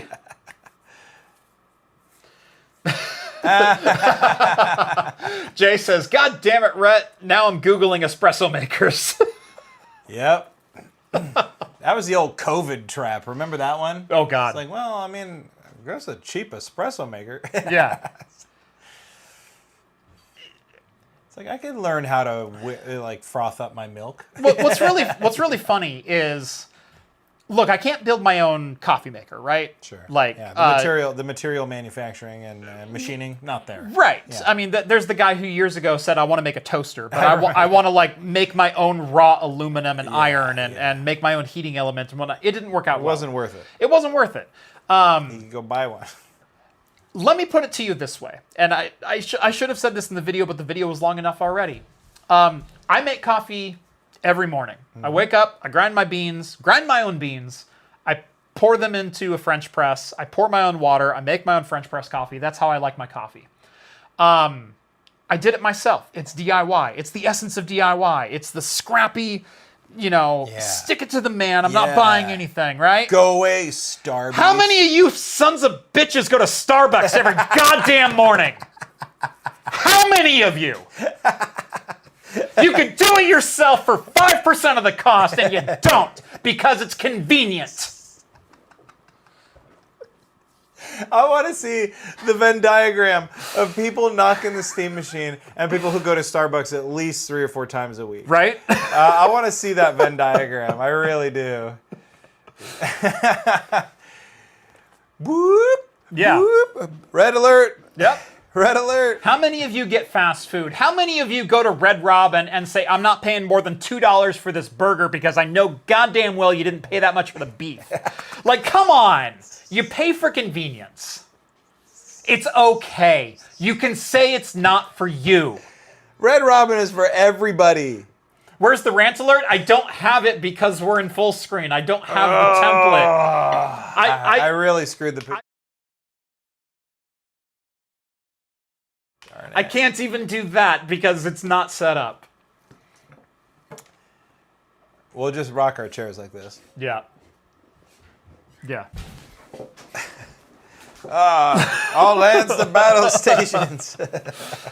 But we pay for convenience every day. You go to the grocery store, you're buying pre-packaged, pre-cut beef. You're buying chicken that's frozen. You're buying meals. You're buying pasta that was made from grain half a world away. And you're complaining that the steam machine is $70 more than building your own PC? You didn't mine that silicon. Get off your goddamn high horse.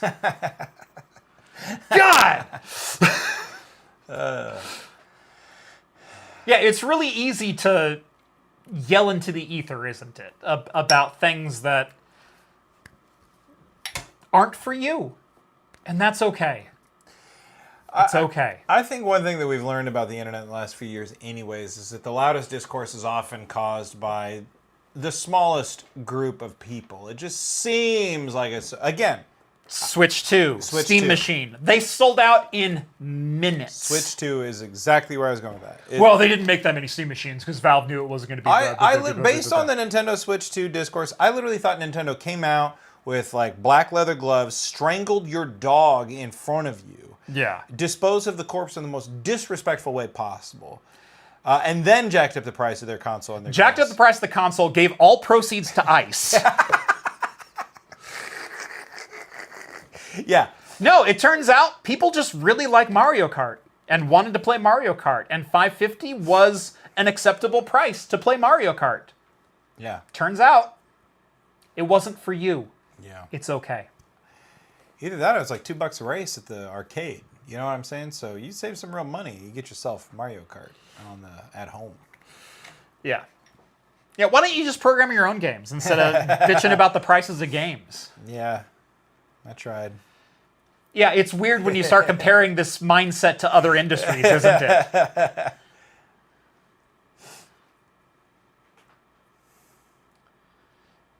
But then people watch me for my opinion, and then they yell that my opinion's wrong. I love that, too.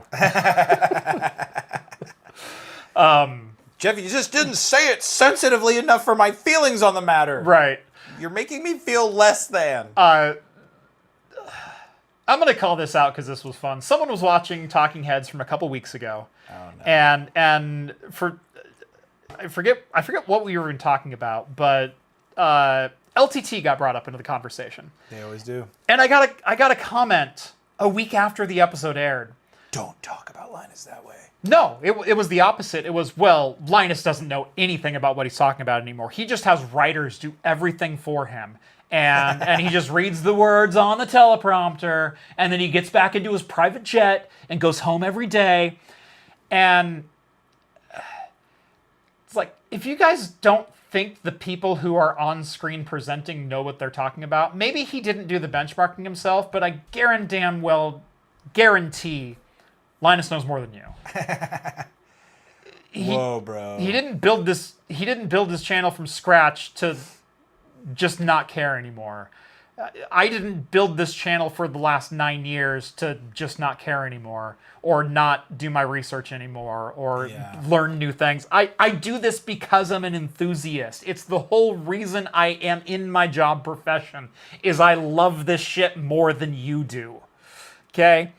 And I responded to that comment and I said, if you think you know better, feel free to turn on a camera at any point in time. Oof. Real talk. I don't know why you're getting so defensive about it, bro. It's like, I'm not the one who came on the offensive, bro. Like... Yeah. I mean, hey, YouTube's Linus free. forgot more than you know. That, yeah. That exactly. And what's funny is, I'm bringing this up in tomorrow's video, is, look, I'm an enthusiast. I love all things tech. I did not get the programmertism. Okay, it's not the way my brain works. I can tell you specs from hardware that was released in 2004, but I cannot tell you what an object is in Java. It doesn't compute in my brain, and that's okay. I understand my limitations. I know what I know, and I know what I don't. It doesn't mean I'm any less enthusiastic about PCs or hardware or programming. It just means that's not my skill set. Yeah. So I sought out this week doing something that was outside my skill set. And I presented it as, I know I'm an idiot, and that's okay. We're going to learn together. It's why I'm an enthusiast, is I'm willing to put myself out there. I'm willing to try new things within my niche, within things that I enjoy. It's okay. Boom. But yes, Linus forgot more than you know. Probably. We got super chats. Yes. From Zeus. Let me scroll up. Oh, did we miss Yeah, one? we missed one earlier. We missed one. Green chimes in with $2. Thank you so much, Green. Rett. Yeah, at Rett, with only one T, by the way. Well, you know. I mean. He couldn't afford the second one. Ooh. Throwing down. 8-bit Dough Ultimate with dock and dongle for the deck. I don't have the 8-bit Dough one, but Yep. I do have a dock and a dongle. Yep. Maybe I got to upgrade. Yep. Zeus with $5. Thank you so much. Wonder what % of sales are scalpers and flippers at this point. I wonder if every new product sells out because of that. That's kind of what I was talking about earlier. I was like, how much of it is like this weird market around this stuff that's propped up the last like 4 years? The scalpers wouldn't be successful if there wasn't demand. And that's what it comes down to. True. Look, we all complain about ticket scalpers and Ticketmaster especially, like raising prices on events and things like that, and then bots selling out in seconds, and then the scalpers are charging double to the Taylor Swift concert. They wouldn't be able to charge double if there wasn't the demand to get in. I do think that there's an interesting element of that I've been thinking about a lot lately too, though, where it creates like almost an artificial demand where it seems as though like, oh shoot, I missed out on my opportunity, like, or I'm going to miss out on my opportunity. It is a factor, but it's probably 15%.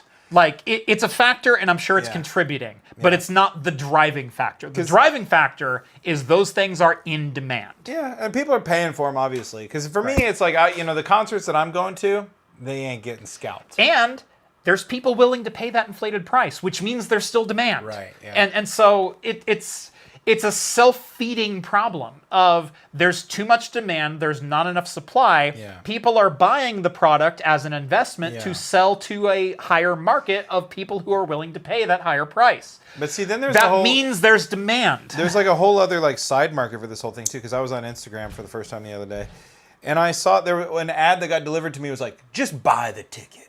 Mm-hmm. That was an ad, and it was like an ad of concerts. Mm-hmm. Just buy the ticket. Like, what the hell? Right. Yeah, I'll buy the ticket I want, thank you.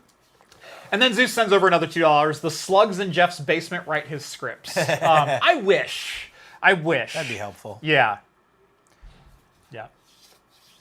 And Green counters and says, I had a $10 super very early on. Oh. So he already paid for the second T. He's only giving you one. Oh, darn it. He's holding it for himself. Yeah, that's right. Yes, Rett, letters are expensive.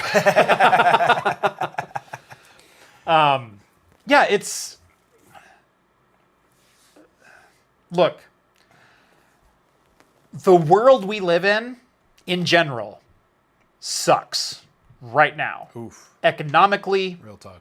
Yeah. This is, in my lifetime, the 5th once-in-a-lifetime economic downturn that was supposed to be once in a lifetime. This sucks right now. It sucks for everyone. Money is hard. Money is tight.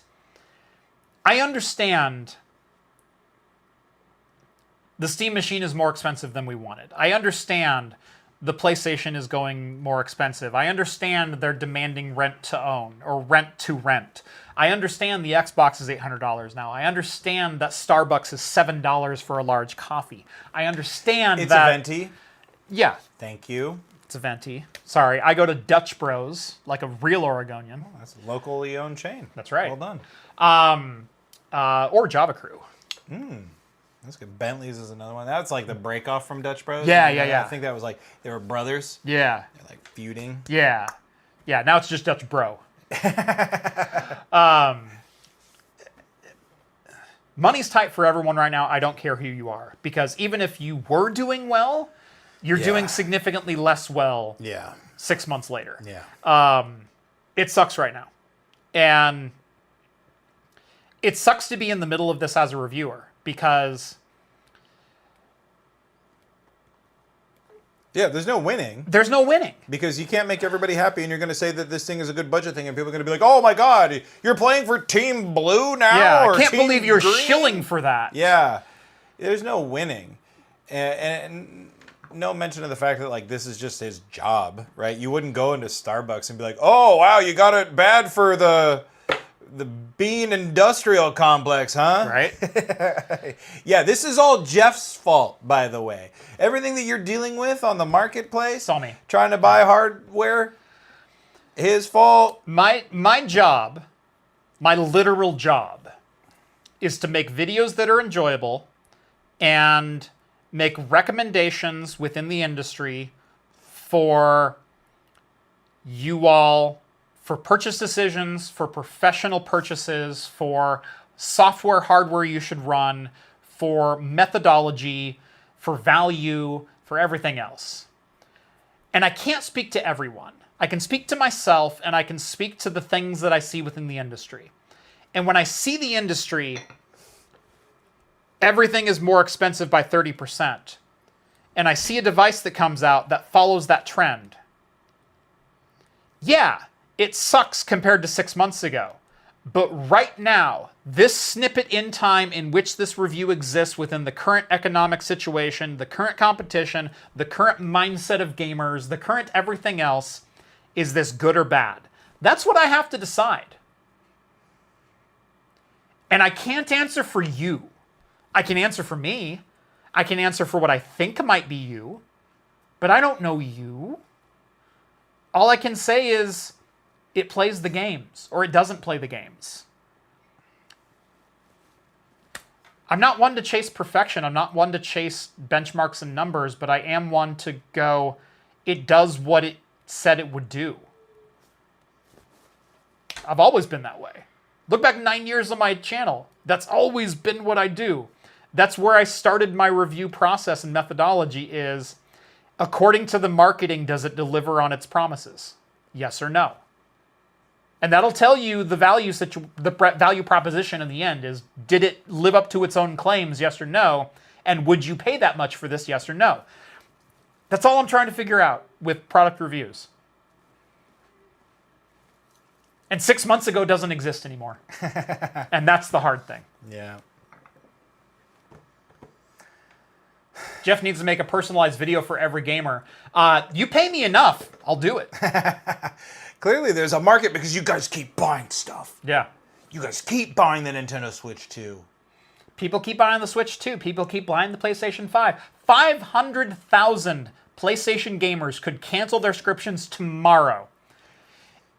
It wouldn't make a dent. It would literally be within the noise of PlayStation Plus subscriptions. They wouldn't notice. It would be a 1% difference. Their stock fluctuates by more than 1% a day. They wouldn't notice. They wouldn't care. It's painful. And that's the point of that conversation. So the fact of the matter is that we as enthusiasts think we control the market. Everyone else is still buying. Yeah. Talk to your friends. Yeah. Zeus with $10. Oh. Rett, I could afford it, but chose disrespect.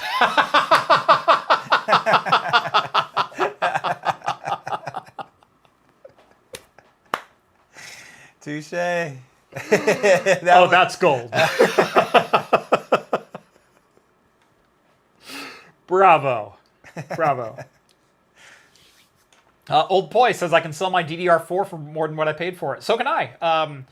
I buy probably 60% of the hardware that comes through my door. Like, yeah, Jeff gets everything for free. Yeah, I get a lot of stuff for review, quid pro quo, we expect a video review, or we're sending this to you because you'll make content about it and we get more net sales than not. That doesn't mean I get everything for free. If you ever see used content, all the eBay crap that I do, guess what? I'm known for eBay crap. I don't get sponsored for eBay crap. That doesn't happen. Well, once it happened. Twice it happened. Twice I've gotten free eBay things. And I think I'm on the hook for a third. That's it. If you like that kind of content, money comes from somewhere. Yeah. It's frustrating. I'm as frustrated as you all are.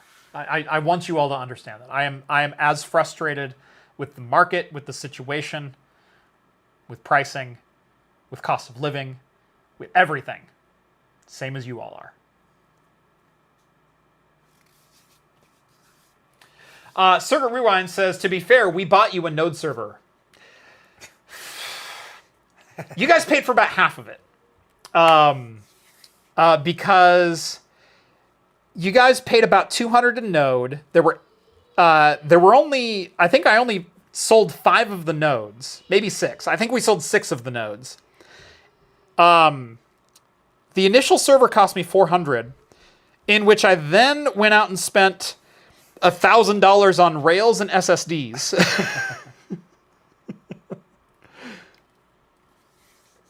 So I made $1,200, spent $14, and then spent more money on top of that because of other hardware that I added to it. So yeah, that's still a net negative. I mean, net positive overall, because I also think I sold some through affiliate links on eBay. It did all right. I think I broke even. But that's what it took to break even, is like the hardware to be free. Yeah. But it was good content. So there we go. Indeed it was. Yeah. All right.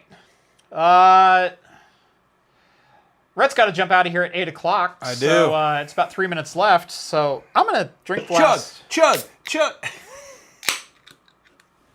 don't have my keys on me. Dang it. I have a Gerber Shard, which makes a really nice shotgun plug. Just get a straw. Do it the old-fashioned way. I can't chug. I can't do it. All right. Fair enough. Yep. Beers aren't meant to be chugged anyways. They're meant to be drank. Right. Meant to be enjoyed. Someone worked hard on this. They did. And, I mean, you could make it yourself, you know. But... Is it cheaper? Is it better? No. No. Not better. Yep. Not cheaper. Yep. So there you have it. Yep. The beer economic theory. The server is $100, but the rails are $199 with $75 shipping. That's exactly what it was. I think I spent $400 on the chassis and the nodes. The rails were $200. No one sponsored the rails, mind you. There are 10 1.2 terabyte Intel SSDs in that box.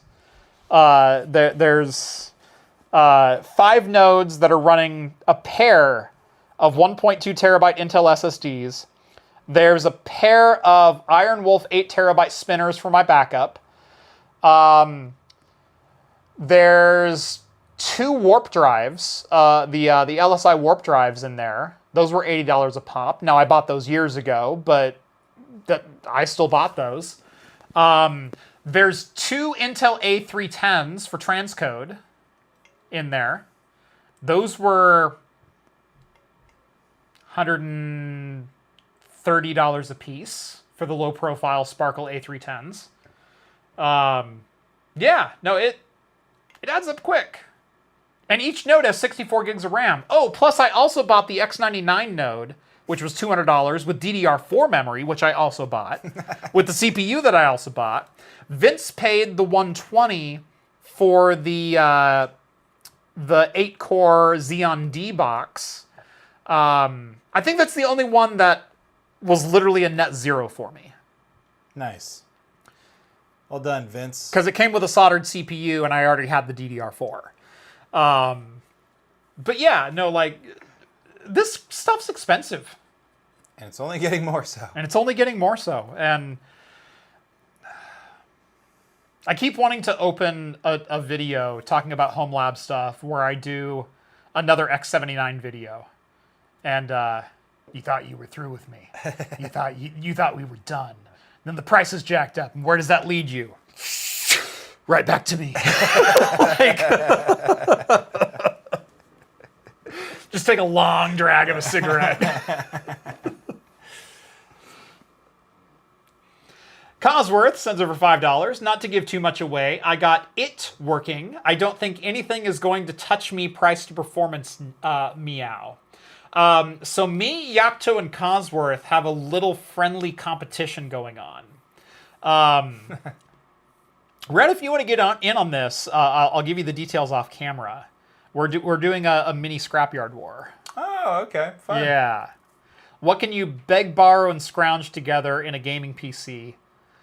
I'll give you the budget afterwards. But you can reuse parts that you have as long as you can find that part for sale with shipping. Okay. So if you can claim, I could have bought it for this price, okay. You can use hardware in your inventory. Right, okay. Fun. So, yeah, we're scrapping. We're scrapping. Sweet deal. I know what he got working. You're screwed. No, cause I think you're still going to be hard pressed. It's going to be close. So, anyway, I think we're going to close on time tonight. LOL, Ridgeline jokes never get old. Got him. Novella says, must be talking about his Ridgeline. I finally got it working.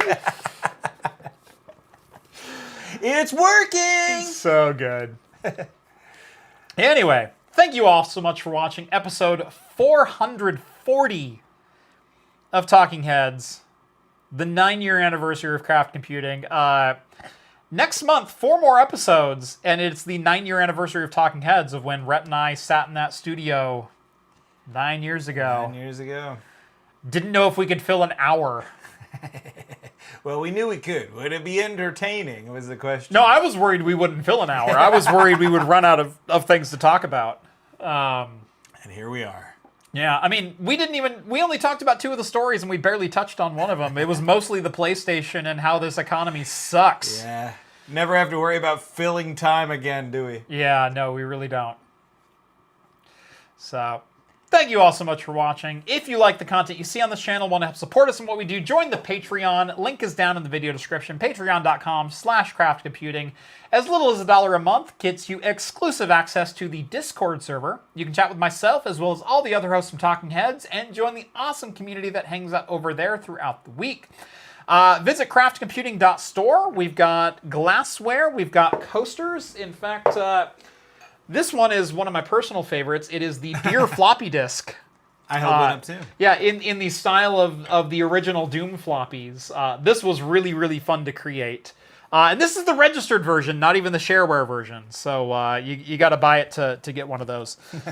Created by Craft Software. Copyright 2017. Craft Computing. All rights reserved. To install beer, type install and press enter. It's great. It's one of my favorite things I've ever made. So much stuff. Craftcomputing.store. Go check it out.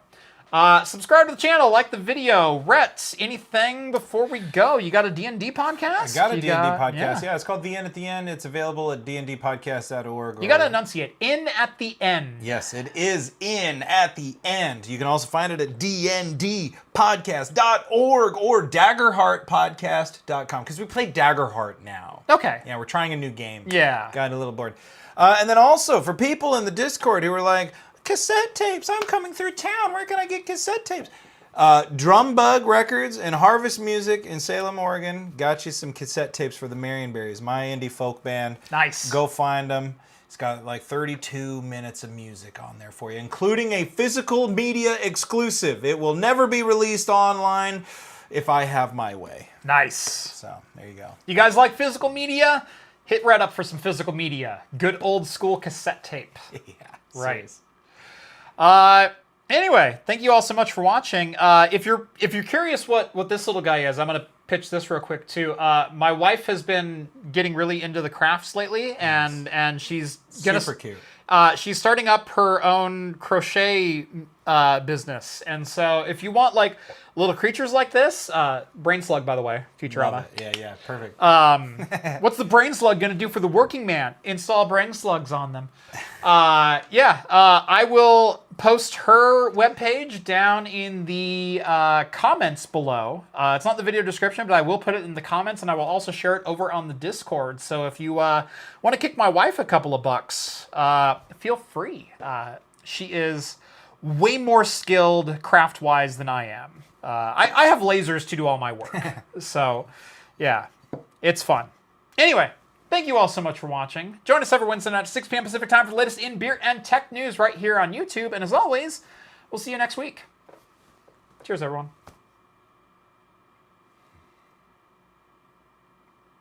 Are you going to pretend your mic is broken like always? Because it's not going to work this time. There you go.